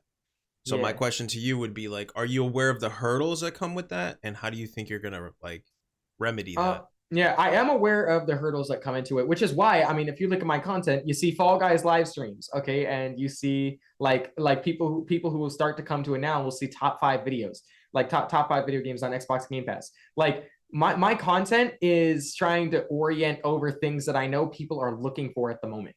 I can switch my content once I get a following. I do know that it needs to be gaming oriented, because if it's not, people aren't going to watch. Like let's say I have a cooking channel. Like let's give the random example. I have a cooking channel. Hey guys, welcome to Falcon Cooks. I'm gonna show you guys how to make a pizza today. Okay, and then like one day after like posting like, I don't know, let's say 200 videos on cooking, I'm giving cooking tutorials, right? One day I'm just like, all right, today you guys, we're gonna be playing COD. All right, let's do it. Oh yeah, shooting them bodies. Let's go. Like no man. Like people are gonna like. There's gonna be that's. No one's gonna watch that. Yeah. Your content is built over cooking. Yeah, I have a whole bunch of people who like watching you cook and giving your cooking tutorials, and then someone comes in and sees COD gameplay on this cooking channel. Like, your channel is already a cooking channel at that point. So my channel overall is a gaming channel, right? So if I switch to variety gaming after posting gameplay for so long on just specific games, it wouldn't be that big of a switch. Yeah. Which is why I would probably still end up losing a couple of my people. But when I make the switch, I'll have so much people, it won't affect anything too big. Yeah. Gotcha. So, okay. Oh, yeah. And you asked about the shorts, by the way. Yeah. The series, I'm not gonna lie, I don't have an overall plan, like end goal with it. I'm like, man, this would be funny. Let me write this down as a script. And I'm like, okay. And then I'm like, okay, ChatGPT, give me a funny concept. And it's like, here's your funny concept. And I'm like, okay, I'll write off of that. I'm like, you know, like, yeah, I'm like, and then I just write out my scripts, bro. Like, I find it funny. Like, I introduced a new character recently because I was like, what more do I do with Timmy? And I was like, okay, I'll think of more ideas with that. But for now, let me get an older character into the mix. If I get an older character into the mix, I can mix new content into that. Dude. So it's just like, my goal is just to have something to post that'll make people laugh and engage people. Yeah, I'm loving it. Yeah, I think it said meet Carl. That's one of them, dude. Yeah, you look good in it, by the way. Yeah. Bro, thank you, bro. Yeah. I got my like. Oh my gosh, I have to grab it now. Oh my gosh, I got my Letterman's jacket, bro. Like I'm like, oh man, can I even put this on properly? Like while sitting down, like I'm trying to see over here, bro. Like my Letterman's jacket, like it's not even from my school. Like it's not even like I forget what this school is even called. Like it was like my mom's dad's like college that he went to, and like my mom gave it to me because she was like, I know you guys don't get Letterman's jackets in the school that you guys went to, but you guys would have gotten a Letterman's jacket if the school gave away Letterman's jackets. Yeah. So like, and I was like, hey, that's cool. So she was like, here, you guys could have this. She gave my twin brother a leather jacket, like a leather bikerman's jacket, and then she gave me the actual Letterman's jacket. And I was like, all right, cool. I'm never gonna wear this because it's way too scratchy. And it looks cool. It does. And then it really looks like something a jock would wear. So I was like, okay, let's give it to Mr. Carefree and ridiculously lazy over here, Carl.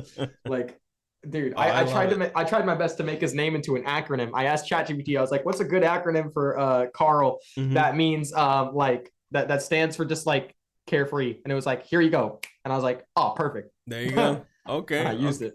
I like it. Carefree and ridiculously lazy. Yep. Carl. Yes, sir. Carl. I like it. So it's like, anyways, it looks like you're having fun with it though. So that's cool to hear. Of course. I mean, I don't want to make content that I don't enjoy. Like people see right through the lie. Like, exactly. Yeah. That's what a lot of them say. Like, you don't want to be streaming or making stuff that you don't enjoy. Cause like you said, people read right through that and they'll be like, all right, this guy ain't really, you know, again, it's difficult to navigate because again, like you said, you still want to make it a career, but it can be, two things can be true at the same time. I could imagine a world where you're having fun making what you make and you also make money from it. Yeah. You know, instead of just doing strictly things that are only for the money, you know that it's soulless. Like you could smell it. Yeah. You know, so when I watch those shorts, man, I'm like, yeah, this guy's having a good time. I love it. Bro, I filmed those, and like I used to be nervous about what my family would think hearing me record those, because the walls in our house are paper thin. Like my family could hear what I'm saying right now. Right, okay? right. Like that's how paper thin they are. My mom in the living room, she probably already knows what I'm saying. Yeah, like, yeah. But like oh geez, what was I gonna say? Yeah, the shorts, bro. I used to be self-conscious because I was like, man, they're probably gonna just think that I'm so random. And then I showed them the finished content. They're like, dude, this is hilarious. Yeah, like it's just like. And now I'm just like, man, I just think about how funny it's gonna be when it's fully edited, because I edit each part separately, right? So I'm wearing the dad costume, you know, and I talk to the camera. I don't like do one line and then switch to the other costume and do one line. That takes way too long. So I film the whole thing, right? I'm looking at the camera and I'm like, I'm just saying the lines, and I just have to think in my mind. I'm like, man, it's gonna look good when it's together. It's gonna look so good when it's together, and it always does. It always does. So they're just hearing in the other room, like, Daddy. Yeah. I don't understand it. I'm like, dude, I'm literally like on the floor, like on my hands and knees, like trying to get that camera angle, and then like I'm like, as the dad, I'm like, yeah, like I'm trying to get my whole face a persona, trying to stand tall, be in like the most proper posture I could ever have, like because bro, I got gamer posture, bro. I'll sit like slouched all the time, man, like, dude, if it weren't for like, I don't know, being so hyped up all the time on stream, like my back would I would be doing this like the whole stream, bro, just cracking my back against the back of the chair. But yeah, I have fun making it, bro. Yeah, like those are fun to me. Yeah, I could tell. I could tell you're having a good time, and it's so contagious. Like it was such a brilliant series you did, capitalizing on the whole, you know, like I said, this still, in my opinion, new wave of shorts. Which I think, again, like there's a audience for that, and you're giving to that audience some pretty good stuff. So I love it personally. I think it's awesome. You know, do you think, do you see yourself kind of in terms of the full-time content? Do you see yourself changing anything? Is that more a little more experimental? Like I'm thinking full form content is definitely a little bit more experimental for me, because like there's a lot more things that come into it. Like short content, I can like film that and then post that. Like it's easy for me. So overall, I keep on doing that, and then I get a high return on it. Like I said, like you know, minimal effort, high return. Yeah, and I enjoy doing it. So yeah, that's awesome. Like, but I think full form content is a lot harder. Sorry, I just wanted to point out. I noticed how like when we're talking and we're excited, I could tell that your chair keeps on spinning, and like I spin my chair when I'm talking. I just wanted to point that out. I noticed that when we were doing Bo's podcast too. I don't know what's going to be posted first, but like probably his or mine. I don't know, actually. That's good. Yeah, exactly. Anyways, I just noticed like the whole time, like we were both spinning our chairs, and I was like, we're dorks, dude. We literally are, like, dude. Like, if anyone came in here and just saw me like spinning my chair while talking about this, they're like, "What are you doing? Like, who is that man? Who is that why man? are you twisting?" I'm like, listen, it's fine. I promise. Anyway. Oh my gosh. Yeah. But for long form content, I don't exactly have a full on plan, because I have to consider editing. I have to consider how long the content's going to be when I have to record it. And then I have to consider when I'm going to post it and how consistent I want it to be. Because while consistency isn't key, consistency is important. And so how much content can I push out when I make that kind of content? How easy is it for me to be able to publish? And then is it going to generate more than how much work I'm putting into it? And currently the answer is no, it's not really generating more than how much work I'm putting into it.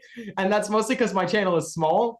So I'm trying to figure out a better way to post content that's quick and easy, that I can do preferably in one day, which is why I take off Wednesday to do that video. Yeah. But yeah, it's a little more flexible at the moment. Yeah. So and then, like I've already said before, I'm trying out the top 5 videos. We're gonna see how those work for like a little while. Maybe when I have 10 or 15, we'll see how it looks from there. And like, okay, do I need to switch it up? Do I not need to switch it up? That's a good gauge. Yeah. Kind of go through the analytics of it all and kind of see what sticks, what doesn't. I like that. Yeah, because the more you do it, YouTube likes consistency. YouTube likes seeing that you are like really putting your time into the same type of content. YouTube's like, okay, I know what content he's making. Let me post it out to these guys. Yeah. And like, so YouTube likes that. So the more content you post inside of that area, the more you'll share out your content. Right. So yeah, man. I'm focusing on that right now. I like it. So, okay. That's good to know what to expect from you, man. At this point, the way you're going, dude, I don't know when you're going to hit 1K, but I want to see it. And when it does, you know, we gotta celebrate, man. We gotta drink a nice grape juice or something. Yeah, my last thing would be that I want to get into you with was your faith. You know, like when did that happen? Like, did you grow up in it? Did you get saved? You know, I did right when I was 17, and I believed ever since. And I'm wondering, because I feel it in you, man. I see you're on fire for God. You always have been, and I think that's amazing. I think that you give me a lot of like motivation and hope, because admittedly I didn't want to talk about it. It wasn't until I started to that I realized, like, oh, there's actually a lot more of us than I thought. Now I don't believe in coincidences. It's amazing that me rating you and then finding that out later was pretty cool. But you're like not you're not messing around with it. And I'm curious, like, you know, how did that start? How do you feel about it now? And what would you like to say on that if you want to speak on it? Of course I do. Like I'm never going to turn away a situation to speak about like my beliefs and Christianity. It's beautiful. Yeah, overall I grew up in a Christian household. So my mom and dad like already believed in Christianity and believed in the Bible and Jesus like way before I was born, right? So I grew up in that household. I grew up going to church. And I grew up learning about the gospel. And overall, like, I think I really started believing it because I didn't fully understand it when I was first there. So I think I really started believing it when I was around 6. And I'll go ahead and tell a story. Please. So when I was 6 and I said it, this is just, it's not a big story. Okay. I was at Costco. I was walking across the street. I was like, Mom, like, am I saved? And she was like, are you saved? And I was like, I don't know. That's what I was asking. And then like she was like, well, do you want to be saved? And I was like, yeah. And so then like she told me what you have to do. And I was like, okay. And I prayed and I asked God, I was like, please forgive me of my sins. I know I'm a sinner and I know you died for me. And thank you very much. And then I was like, amen. And then like that's what I remember, bro. Like 6-year-old me accepting God into my heart and into my life. And that was awesome. Okay. And then like I think it's not really, I really started getting into it until I started going to my youth group. So like my dad, he not only like I said, unicorn. Okay. I will say this every single time. The manicorn, man. The manicorn over here, bro. The Batman, the one, the only. Okay. Yeah. Not only does he work at cybersecurity, but before cybersecurity, he was a musician who knew how to play over 6 instruments. And not only did he know how to play 6 instruments, he was proficient in all of those instruments. Okay. Bruh. Like he picks it up and he's like, all right, there we go. I'm going to play the guitar, do some finger picking real quick. I'm going to play the bass, you know, get that going. I'm going to play the saxophone because, you know, why not play a wind instrument on top of playing a string instrument? Like, I'm like, I wouldn't be surprised if he pulls out a violin real quick and be like, oh yeah, I know how to play that too. I'm like, win. Anyways. But yeah, so in our dad knowing how to play music, I obviously like, sorry, the camera's mirrored. It's mirrored. Yeah, but I play the guitar over there, bro. And like, I think when I started learning how to play the guitar is when I really started getting deeper into my faith, because worship is really something that I love. Like, it's just, you could do it anywhere. You could worship him by just reading the Bible, by singing songs, by praying. It's just, there's so many ways to do it. And like, that's where I get a lot of my joy from, man. Like, it's hard for me to get angry when I'm thinking about how God sent down his son from heaven, his only son, to die on a cross and live a perfect life and die on a cross for us. And we're sitting over here trying to be entitled about video games. I'm like, I'm like, oh man, I didn't get to play my Fortnite today. Oh no, like dude, like what? Nah, man. Man. Like, it's just like, this is like it's crazy to me. And so there's even when my life is not doing that good, all right, and there's so many bad situations that happen here and there, like, you know, but like I still I'm still able to find like areas to worship in, things that I know He's done. A testimony that I can give to my life is I wear glasses, right? Okay, so I'll give that one because there's more than one. But yeah, I'll give that one. When I was 9 years old, we figured out that like, because I've been trying to read that whole time, right? I was trying to figure out how to read. I couldn't, and we didn't know why. And then we figured out that like I had a condition called amblyopia, which is in term called lazy eye. It's normally like when your eye wanders. So my left eye, if it got any worse, would have wandered, and I wouldn't have been able to see out of it. But we went to the eye doctor. They said you could try patch therapy, right? So patch therapy is basically where you put a patch on your good eye to force your brain to use the bad eye. And in doing so, the eye gets better because obviously the more you use something, the better it's going to get. So we basically forced this eye to work through patch therapy. They said it's probably not going to work, and it's because your eye is already so bad. So you know they talk about 20/20 vision, right? Okay. The higher the number gets is bad. All right. Some people have 20/30. Some people have 20/60. Okay. Or maybe they have a little like, you know, 30/30, 40/40.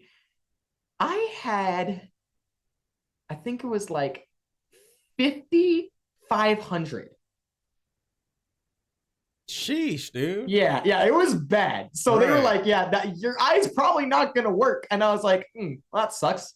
but we were there, and I was like, they're like, you could try patch therapy though. It's a pretty cheap and good option in order to be able to try. It's probably not gonna work, but you could do it. And so we're like, yeah, we'll try it. And then we prayed about it, and like we did it, right? So 3 months. They said, we'll check in 3 months after you doing it. Did it every day, wore a patch on my eye for 4 hours every single day. Freaking irritating too, because those adhesive band-aids like that you put on your eye and they like rip off your eyelashes. And dude, it sucks so much.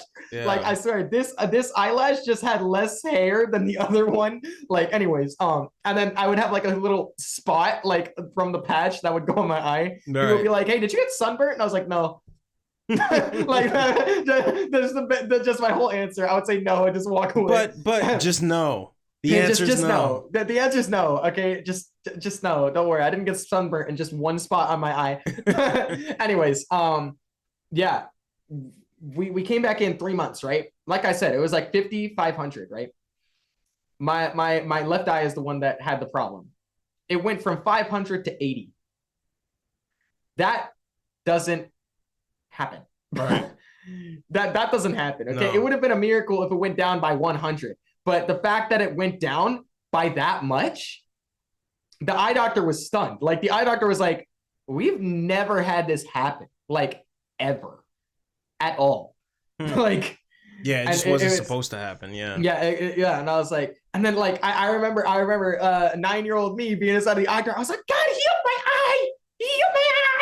Like, dude, I was sitting over there just yelling and shouting it. And the eye doctor was like, but I learned this later. But like she talked to my mother and she was like, okay, listen, I've never seen this happen ever before. I don't know what you guys were doing, but like, this is crazy. Like, right. I want to make sure you understand how crazy this is. This doesn't happen is what she was saying. Cause like my eye doctor is like, she's awesome, but she wasn't a Christian. So she didn't fully understand it. Of course. Yeah. Scientifically, that doesn't make sense. Scientifically, that's not possible. Anyways, yeah.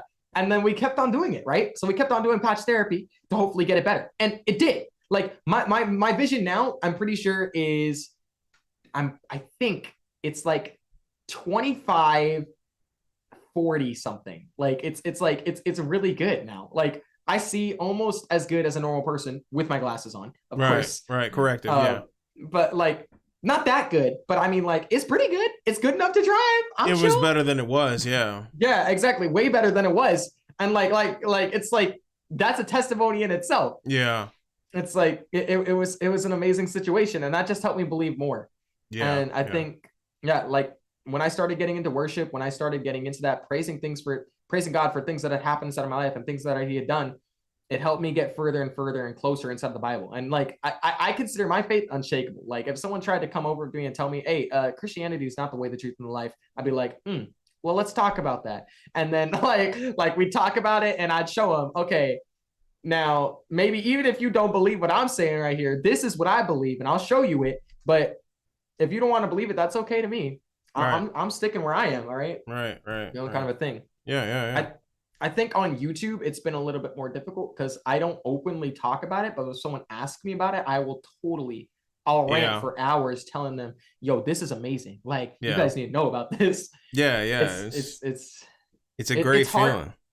I think it's hard for me to say it, like to just talk about it without anybody sparking it up. But if someone sparks it up, I'll gladly talk about it. So. Yeah. It's like it's part of your being.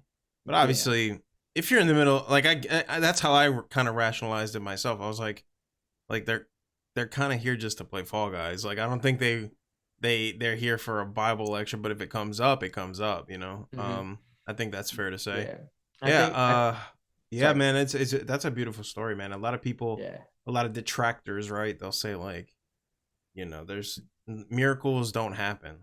It's like a lot of miracles are medical, and there's a whole literature on this, you know? Yeah, man. People coming back from situations they should have never came back from, recoveries that were made, a lot of stories of people coming back after being dead and what they saw, you know? Medical miracles don't surprise me anymore, man. Yeah, it's amazing, man. Yeah, I know that like a lot of my friends have been inside of situations like that, and like they're all Christians. Like all of them have been in situations that are like that dire and have recovered from them. They're all Christians. Right. Like, I don't think I've had a single Christian friend who's gotten injured and hasn't at least had a remnants of that injury. Yeah. Like, it's like, but like all my Christian friends, like they've had areas inside of that healed completely. Like, it's like, I think one of my friends, he fell off his bike, right? Like a motorbike. Like he was driving his bike on the freeway and like crashed in a horrible crash, right? And then he's fine. Like he didn't get back up and like, oh yeah, I'm fine. But like at the hospital, like, you know, they're like, all right, let's see what we can do. And they did it. And then they were like, he's like almost healed completely. That's kind of crazy because most people die from this. Like they're chilling over there. They're like, yeah, that doesn't happen. Yeah, no. That's not normal. Yeah. You know? Yeah. So it's pretty amazing. Yeah, that's awesome. And to, I guess, to like level the story a little bit, like, you know, it's not like we're saying that it's guaranteed to happen. Yes, sorry. But it is but it is good that you share that story because it can happen in different ways, not just medically, you know? You know, there's been times where I didn't know what the heck I was going to do. I'll give you an example. One of my examples, like I had no idea what I was going to do after high school, and I got saved at 17. So, you know, that whole year I'm praying like, what the heck am I going to do, God? And it became so almost like painfully obvious. The only thing he had to do was write it down in a note. Like it was so obvious what I was supposed to do because I kept praying and kept being in the word and kept asking and speaking to pastors and just engaging with God, that these things can be answered if you truly in your heart of hearts believe in it. It may be a no, right? Sometimes God says no and people don't like that. But he may say no, or he may say yes, or he may show you something that you didn't even consider. Yeah. And I think it's beautiful that at least in this story that you shared, you know, he gave you your answer. Said, yeah, I want to heal you. I got things for you. And look at that. You got closer to him. So obviously there was a benefit there. You know what I mean? Yeah. I think that's awesome, man. Faith unshakable though, huh? Never once felt doubtful or anything like that, really? No. I mean, I'm thinking like inside of all my situations, I think the only time when I actually had a real situation was in 2020, like when it was in 2020, right? In 2020, you know, the pandemic struck, and my dad, inside of cybersecurity, he works in a very special position where his like they kept him, they said your whole family has to be under lockdown way longer than everybody else, and your regulations are going to be really, really high. Hmm. So not only was I not able to go to church, I wasn't able to go to church. I wasn't able to talk to my friends because back then I didn't have like a great way to be able to talk to people. I had Discord, but none of my friends used Discord. So I only had my online friends, which I only know one of them now to this day. And actually, that's not Tej. It's like a different person. But yeah, but like I like only one of those people that I knew since then stayed since then. Right. Like there was over like 50 of them. But yeah, so like during that time, I think that was the only time when my faith was like weird, because I was like, God, this doesn't make sense. You're keeping me here. Okay, I know you have a plan for me. I mean, you taught me how to play the guitar. Okay, like I went over, and like most people like were surprised at like me being able to play the guitar as good as I did when I first started learning it, and then being able to sing. And I was like, okay, so God, I know you want me to be able to use this gift of worship somewhere, right? So why are you keeping me locked inside of the house? It didn't make sense to me. And I think at that point, I kind of stopped reading my Bible. I kind of stopped praying, and like it just, things didn't add up. And I think during that part in my life, that's when everything started going really, really bad, because I walked away and tried to do things my own way. And I'm pretty sure, as like both of us as Christians now, we know that whenever we try and do things ourselves, it doesn't work. No, it doesn't work, man. No. You have to do it onto him. Yeah, exactly. And I think that was the only time when my faith was like, I wasn't going to believe in other things. Like I still feel like if anybody came up to me and told me something that wasn't true about God, and like tried to say, hey, maybe you should try this instead, I still wouldn't have listened to them. I would have been like, no, Christ is my firm foundation, like kind of a thing over here, right? But like at the same time, I wasn't really delving into him. My faith was a little bit broken. I was like, God, it doesn't look like you're doing anything. I don't understand, and I don't really want to understand. And I kind of walked away, like at that moment. But and like, how did you reconcile that? What came to you that made you kind of make sense of it? Well, actually, it was like Romans 8:28, which is like all things happen for the good of those. Oh man, I'm gonna pull it up. Yeah, please do. Yeah, it's like Romans 8:28. I have it in my Bible. Like I always have a note on it. There we go. Like, see, look, I always have like this right here. This is always there to that verse. And like I have tabs in my Bible, right? So I got all my tabs and all that. Anyways, but this is always here. And it's like Romans 8:28. And we know that, what translation is this? Because people are going to be like, oh, you said it wrong. It's NIV. Here we go. Yeah, it's the NIV translation. It says, and we know that in all things, God works for the good of those who love him, who have been called according to his purpose. And like, I remember I was listening to Adventures in Odyssey. I don't know if you know what Adventures in Odyssey is, okay? But like, it's basically this story where like, you know, you have all these kids, they live in this place called Odyssey. And it's a nice town. There's this Christian guy named Whitaker. He's an old man, but he's not too old, you know, and he likes making inventions, right? He talks to these kids, and these kids like ask him a very serious question. He's like, why do bad things happen to Christians? Like, I don't get that. Like, and he was like, well, I mean, there's this verse right here. And I find it funny how I learned like something through like you know, it's like something I would play on the radio. Like, yeah. Like I learned it through like a story that would play on the radio. There was no visuals. It's not like I was watching a cartoon. Like, yeah. It was like I was listening to the radio and it played. Like, anyways, which I find that even more surprising, because like that I don't listen to the radio that often, but I was listening to it. Anyways, yeah, he talked about how this verse is basically saying, even though situations may be bad, we know that they'll turn out for good, because we already know that us as Christians, we know that God wins. So yeah. Overall, everything that happens is for the good of his kingdom. We know it's going to further it in the end. The word doesn't come back void. We know that everything that happens there is for good. And so overall, like that was the thing that I clung onto. Like I saw that verse, I listened to it, and that I think it was like right when I got to that verse, we were allowed to go to church again. And I was like, wow. I'm like, you really kept me over here for one whole year just so I could find this verse. Yeah. Man, you're awesome, God. But man, really, what the heck? Like, I'm not gonna lie. I was a little angry. I was angry, but also at the same time, I was like, dang, you're amazing. Like that's kind of crazy. Yeah. Like it like the times matched up perfectly. I was like, you showed me this verse and then let me go back to church. That's beautiful. Yeah. Yeah. Dude, no such thing as coincidence. It's all in his plan. Oh, man. So, yes, the way I reconciled that myself too is, you know, I'm really into apologetics, man. And one of the ways that I was able to recognize that is because I like to get philosophical more.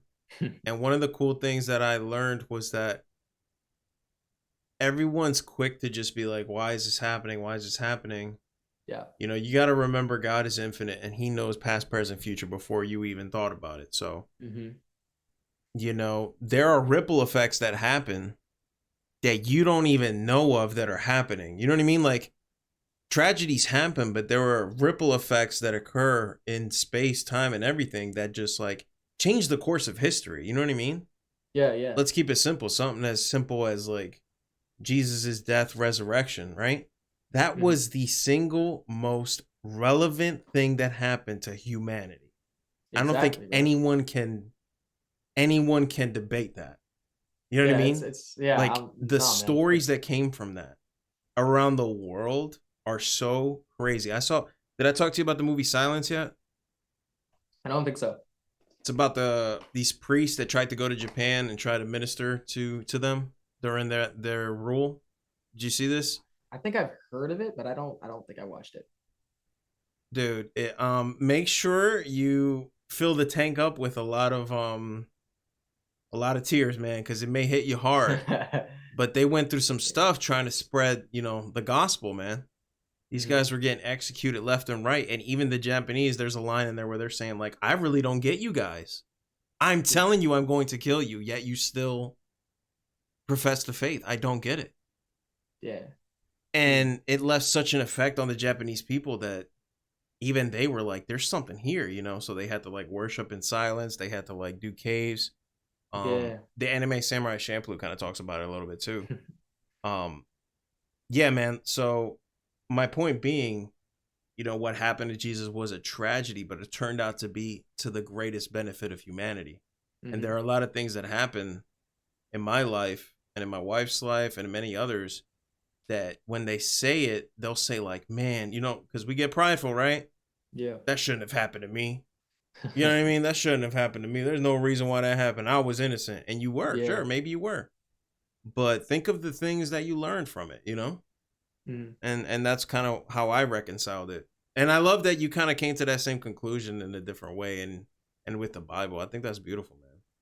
Yeah, bro. Yeah. Yeah, I'm like, I have to agree. Apologetics, like just to add a joke onto what you're saying, because I know that's really deep. So to lighten the mood a bit. Please do. Okay? My mom always called apologetics like this. She said, sorry, but here's why I'm right.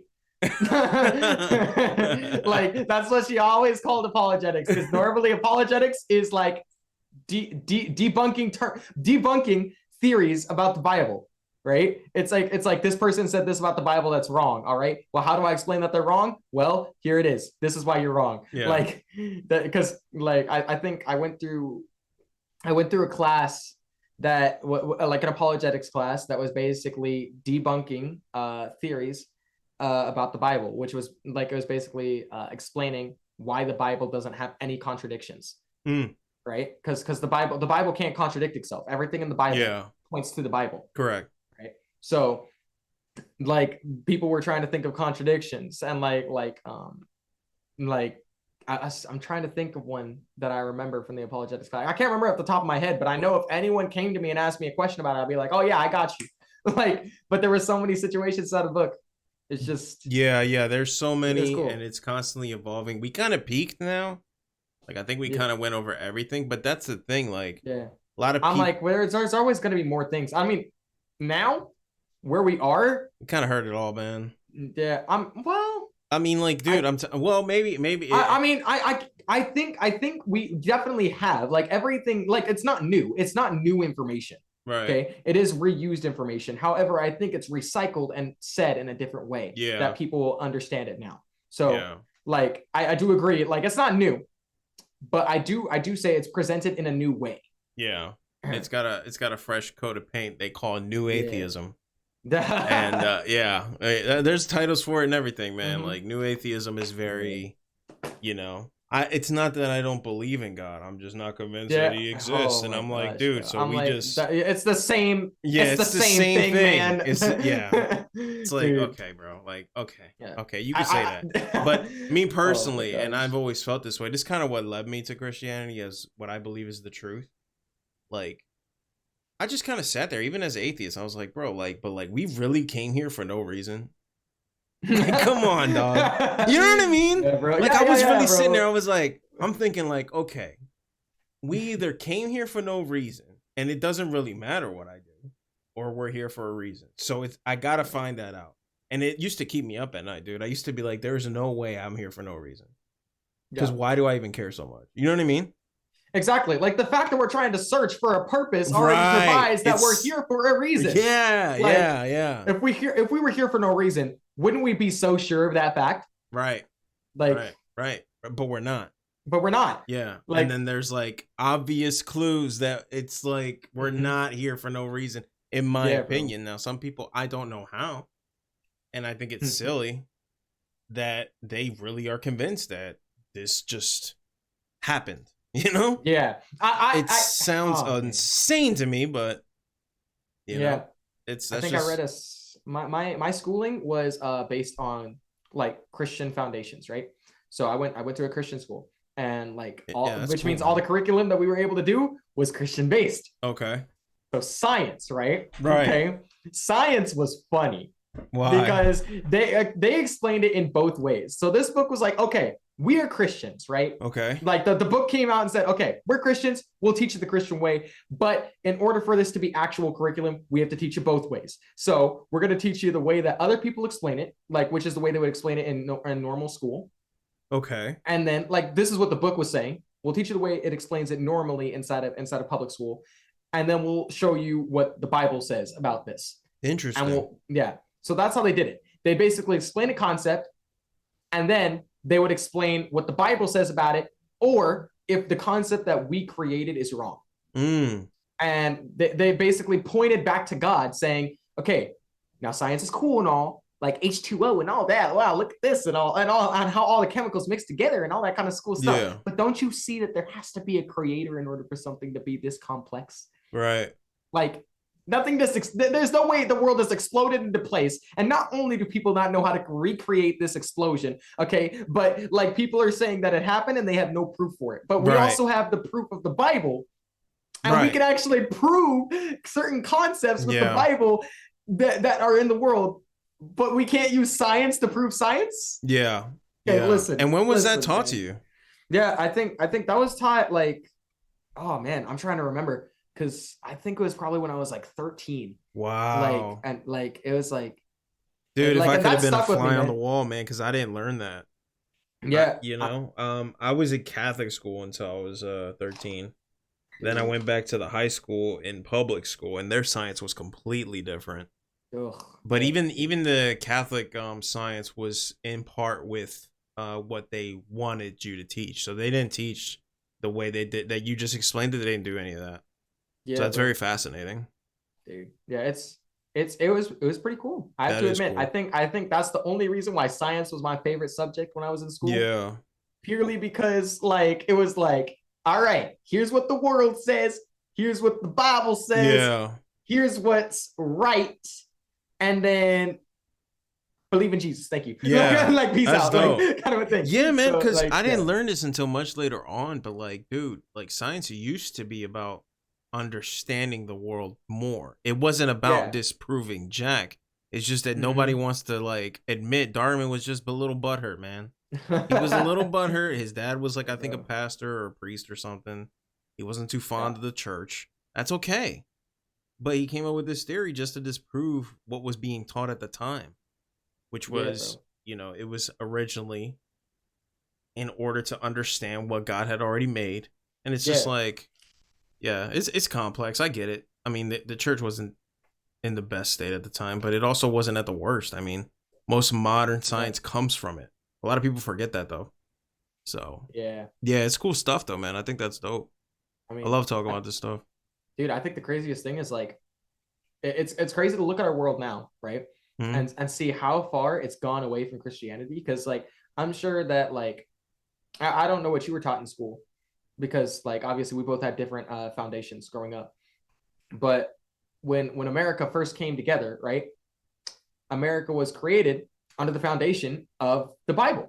Yeah. Like, they came here, like, in God we trust. They built all this kind of cool stuff, and they like, the Bible was the foundations for proper morals, laws. Like, the founding fathers created all this stuff with the Bible in mind. Yeah. And now people are trying to change that, and we've gotten so far away from that, and people are wondering why society isn't doing well. Right. I'm like, gee, you wonder why? It's because you literally changed how everything was. Yeah. I'm like, I can understand if you want things to be new and you want things to be more efficient, okay? But this is not more efficient at this point, okay? Yeah. So, it's crazy. Yeah, you're absolutely right, man. There was a foundation there. It worked.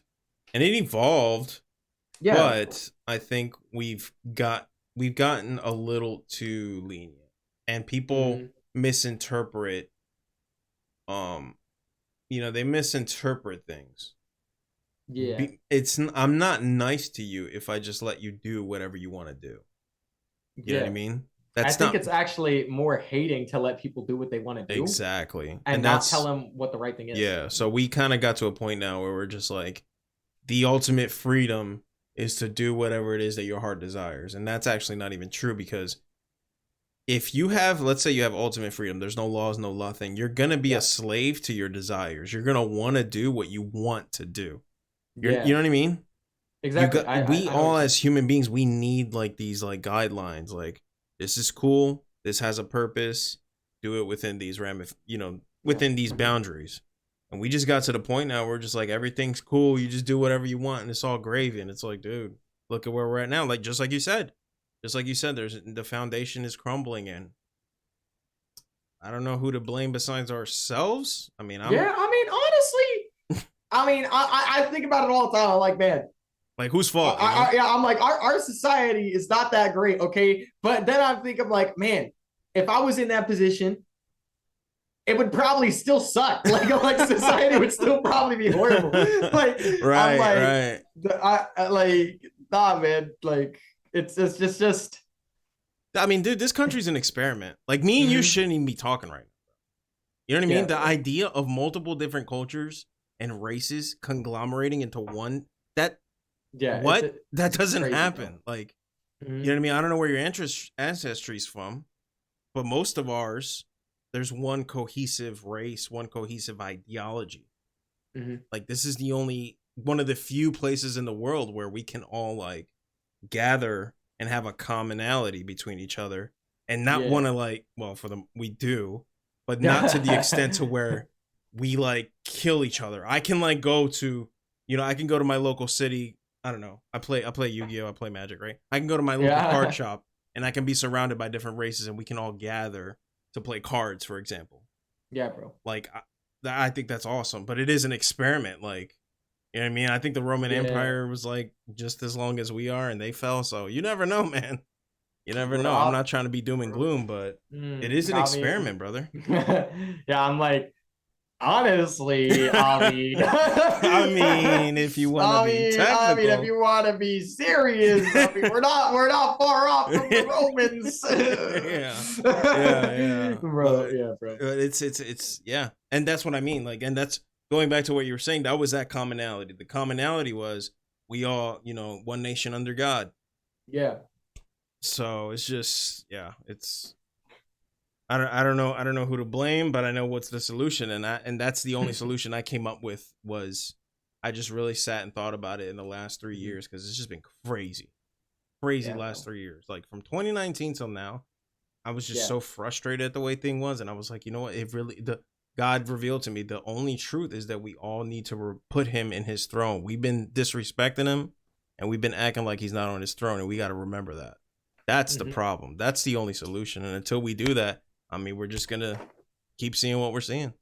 I mean, if you look at the Israelites in the Bible, right? Every single time they turned away from God, right, bad things happened. Like, it's almost like they've been told this before. Yeah, dude. And then they came back and then everything went fine. Right. I mean, we kind of just walked away and then we never really came back. But like, I feel like if we did, if the whole country just came back, right? Like, if everyone just came back, like, in a rare instance that will probably never happen, because we're like, in my opinion, we're really close. We're living in the end times. I agree. Yeah, like, but anyways, I know only Christians are gonna understand that. I said that, and I'm just like, man, people are just gonna look at that and they're gonna be like, man, what is he saying right now? Okay, I got you. Yeah. I think what we're trying to explain is that there are obvious signs of things going very awry.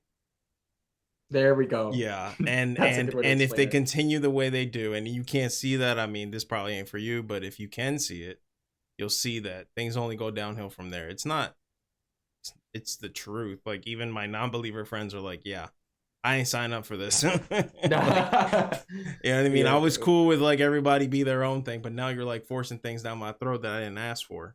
Especially the non-believers who are having kids, which I'm going on a little bit of a tangent. I'll let you get back to it, but a lot of my non-believer friends who are having kids are really getting upset about the way things are. And even they're like, dude, like, you Christians been kind of talking about this for a while. I was like, I mean, so yeah, no, but yeah, layman's terms for the end times. But yeah, go ahead. Like you're saying, you know, you feel like we're kind of in it right now. Yeah, like I'm like I feel like we're not too far off. Like we really are in like the last moments. But despite that, if like the whole country came back, which I don't think is gonna happen because I feel like we're in the end times, like everything would just be so much better. We would live in our country, okay? We'd be like, man, this is so cool. We'd have so much joy. People wouldn't be negative all the time, okay? You've had people trying to help each other out. Obviously, there'd be bad situations here and there, but overall, we'd be in a good place. But since we're not, we're not in a good place. It's just a fact, bro. Yeah. A good argument against that, what you just said that I heard, was that we just prefer a different type of management. So like one of the big problems with like the conservative Christian types that people had back then is that they were a little too overbearing. There wasn't enough freedom, which now we see how far that goes. So I feel like we have the benefit of I think they call it Monday morning quarterback. Like hindsight is 2020. You know what I mean? Everybody's the best quarterback on Monday morning because Sunday happened, and then, you know, they all know how that quarterback should have played. So what I'm saying is, like, we have the benefit of hindsight to where we saw how far that went, right? We're in it now. Like, maybe we can go back to that, you know, in a alternate scenario, because I agree. I mean, we're probably checking out here.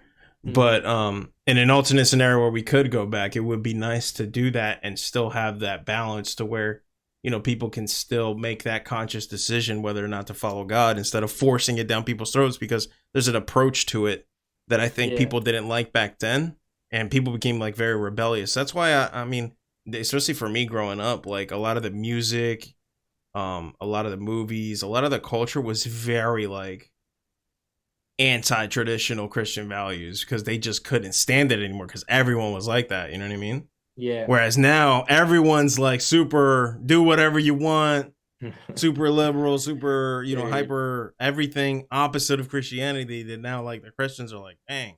Yeah. So it's fascinating how the pendulum swings. You know what I mean? Dude, and you know what's crazy? Even despite all the change and the crazy things that are happening, Christianity is still stuck around. Right. Because it's true. Right. Like it's like that's the thing that's going to continue to stick around because truth doesn't leave. It stays. It sticks. That's beautiful. Yeah, you're right. You're right. That's why. Because it would have expired.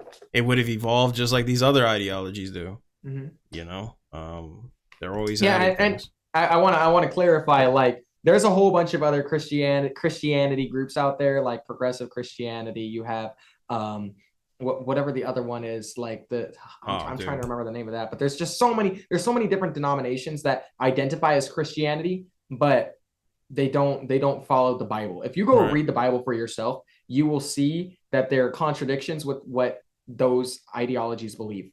And I think I'm using that word right. Yeah. But like into what compared to what we believe. Yeah. Yeah. Like I just grew up. Like I said, I grew up Catholic, and they had very different values. Made me atheist very quick because I thought it was super ridiculous. No offense if you are one.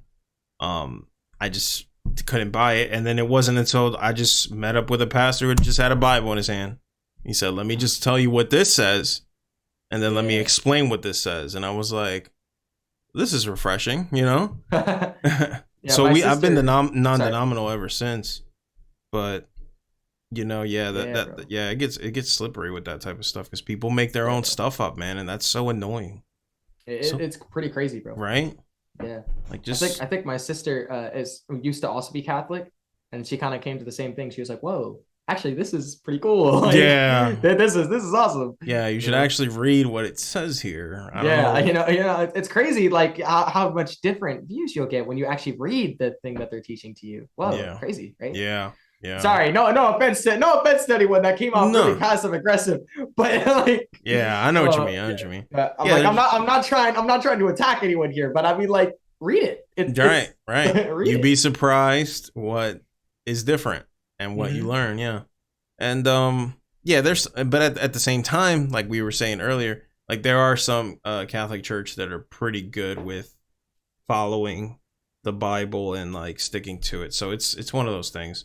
There are definitely more. I've met and known some very, very some Catholics who are like more Christian, like their theology on Christianity was very solid, and I was like, I can see like you actually know what you're talking about.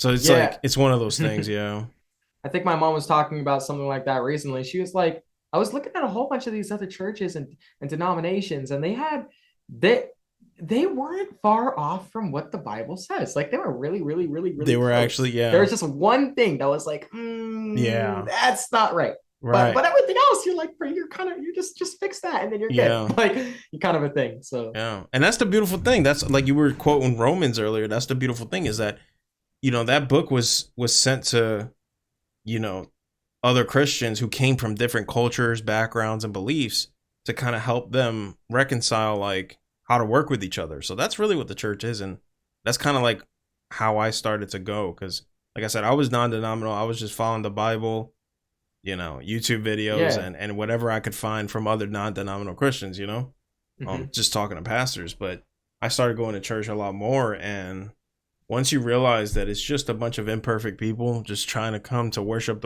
the same guy that we all agree is the Most High.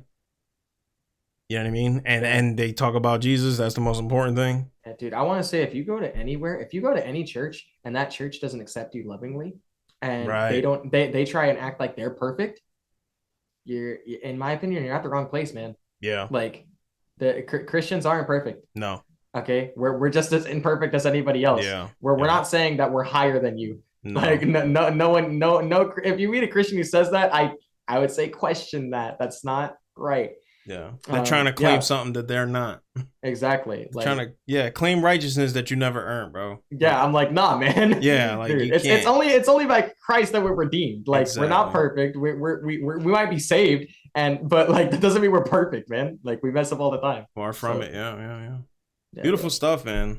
I love it. Yes, Thanks for engaging in that, man. Because I'm fascinated at the youth and seeing them believe. It's just mind-blowing to me because I was like, man, this stuff is ridiculous. But I wonder if it's like self-inflicted, like a good self-inflicting wound to where things got so crazy that maybe people are just looking for the truth more than anything, you know?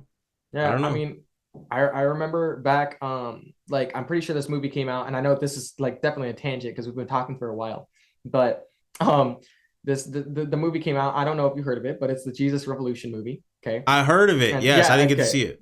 Well, this movie basically talks about how the Calvary Chapel Church became to exist. Like, you know, Chuck Smith is over here. Okay, and then you also got Greg Laurie, who made Greg Laurie's church, you know, and then some other people over here. It basically talks about like during the time of when hippies existed, you know, the bell-bottom jeans and, you know, people, you know, that's really when smoking became a huge thing, you know, rock concerts, new age of music. It's when things started changing because they were trying to look for, you know, the truth. They were trying to find that thing, you know, that was just like, oh yeah, this is amazing, you know, I feel enlightened, kind of a thing. They were trying to look for that, and they didn't find it in Christianity because Christians turned them away. And eventually Chuck Smith learns he needs to open up the doors and let them in. So he lets them into the church and he starts teaching them the word, and they get their foundations inside of this, and they start becoming Christians, and they start finding the truth, and they start becoming more and more like inside of this way, being able to bring the way they did things into Christianity and align it with God. So it's why we have modern worship now. Like modern worship before was people playing the organ, and then you had choirs, you got choirs over there singing, like, and like that's what you had before. You had old hymns, and now you have your modern worship like Phil Wickham and Brandon Lake. I'm pretty sure that's his name. I'm sorry. I know a lot of names, but like, yeah, I mean, you got Hillsong too. You got a whole bunch of other bands that just make modern worship songs, and it's like where we get some of that kind of stuff. Yeah, it's like if in the same way, if we actually like Christians accepted more people because they're trying to look for truth, if we showed them truth, it's possible that we would be able to not only bring more people into Christ, but also change up the way that we do things to make it more open for more and more people to keep on coming in. Right. I'm not saying change what we believe. I'm not saying, okay, let's make it a little bit more lenient. I'm saying let's invite people in lovingly, right, and then have them kind of get their point of view on certain things. You know? Yeah. Because the way to change someone is through the heart. It's not any other way. You can't do it, but you can't even really do it by logic and reasoning. I mean, have you ever really like changed your mind until you like went through something crazy? Or, I mean, most people, I guess if you're like a logical person, maybe you could change your opinion if you have like evidence presented to you. But how many times have we seen court cases where like just the narrative wins more than the actual evidence, you know? Mm-hmm. So you gotta really, you gotta really change hearts. That's the best way to do that. Well, one of the ways. I know, everyone's different, but yeah, I'm like, I say that all the time. Like our pastor says this. He said, "Now that I know of," like he starts with that. He's like, "No one has ever been argued into the kingdom of Christ." Right. That I know of. Right. No, it's true. It's like true. He says that because he's like, I'm sure there's been someone who's been argued into the kingdom of Christ, but very rare. I'm like, it's like that's like 1 in 1 million kind of a thing. All right, that will never happen. Yeah. Most of the time. Because most arguments is pride. Like. Yeah, exactly. Yeah. So if someone is willing to be humble. Listen to the argument, maybe. Yeah, I mean, that's when you get to a debate. Like a debate versus an argument. Those are two different things, and I feel like sometimes people don't think they're two different things. Yeah, they are because debate is the narrative. An argument, you may actually be trying to come to a mutual understanding. I mean, with a debate, an argument most of the time is negative. Exactly. That's the way I think of it. I think of a debate, not necessarily positive, but not negative. Okay. Yeah. And I think of an argument as just negative. Like I literally see the word argument in red. Like it's just a bad thing, bro. Yeah. That's funny. Yeah. It's because it's all pride, man. Like, yeah, I think in my 30 years of living, I've only seen it once where I've told someone an idea of God and they actually were like, "You actually have a good point." But most of the other time, people just want to argue. They want to just argue. Like, it's crazy, right? Dude, I used to be that way. And I still, I'm not going to lie. I do that a lot, actually. I still kind of do that. Like, someone talks to me about a game and they're like, I'm like, no, it's actually supposed to be like this. Like, all this, like my pride gets in the way. Like, and most of the time, the thing is, they're right. Like, I'm arguing about something that's just wrong. Like, it's just arguing, man. There's something about it that wants me to keep on doing it. Like, yeah, we have those tendencies, man. I'm with you. Like, I'm trying to get better at it too, man. People especially when I'm streaming, they always want to test me, and I just wanna. It just comes like right here. I consider myself to have a lot of patience when it comes to people that I don't know. That's good. But when I know people and they say something so stupid, I'm just like, and most of the time it's not even stupid. It's just the fact that I don't understand it, and so it's just like they're just like I'm just like, but like. Yeah. Let's talk about that real quick. And by talk about that, I mean like this, let's yell over each other. like it's just want to tear you verbally into pieces right now. Oh my gosh. Honestly. Bro. Yeah, I'm with you. That's good, man. I like your spirit. I like that you're passionate about things. I think we need more of that. Some people are too nonchalant. They don't know that there are, you know, we're in a spiritual battle. I think they need to hear that more. So thank you for sharing all that, man. Seriously. Of course, bro. Yeah, man. Dude, talk to me, man. So what do you got to share with the people? Anything coming up? Anything that you want to close this epically long podcast with that we did? Well, dude, honestly, I'm looking at all your podcasts. They're 1 hour and 30 minutes, 2 hours. This one gonna be like so long. I don't know how you're gonna shorten this. Good luck. I love it, dude. I love it. Oh my gosh. Yeah, basically, I'm FalconTactics. I have a YouTube channel, and all of my socials are FalconTactics as well. I stream on YouTube Monday, Tuesday, Thursday, Friday from 1 p.m. to 5 p.m. PST. I post, you can expect a video from me every single Wednesday, and then shorts every single day except for Sunday. And yeah, that's pretty much it. I don't really have anything big coming up, but I mean, you can come and hang out, talk to me, chat with me. Yeah. Love it. There it is. Guys, go sub to this man. Let's get him to 1K. Let's celebrate. He definitely deserves it. He's got what it takes. He's got the attitude. He's got the energy. He's got the work ethic that I don't see a lot of y'all need to learn from, actually. Because some of you guys say you want to be content creators, but you don't put in half of what this guy does. So if you do subscribe, you're definitely going to get a boatload of content. Whether you like comedy, whether you like something fun, whether you just want to hang out, learning about different games, I think you've got it all, man. And you're on the right track. I wish you nothing but the best of success, man. And I know you'll get it. You know what I mean? Well, thanks, Mr. Eukster. No problem, bro. No problem, man. Hey, man, if God wills it, right? And I think you certainly have the drive for it. So I'm looking forward to see where you go from here, man. Appreciate you coming on, dude. Yeah, no problem. Thanks for inviting me. I mean, like, you invited me ages ago, and I was just like, oh man, I'm so ready. Yeah. Like, yeah. So and look at that, you're still on fire, bro. I love it. Yes, sir. That's the goal.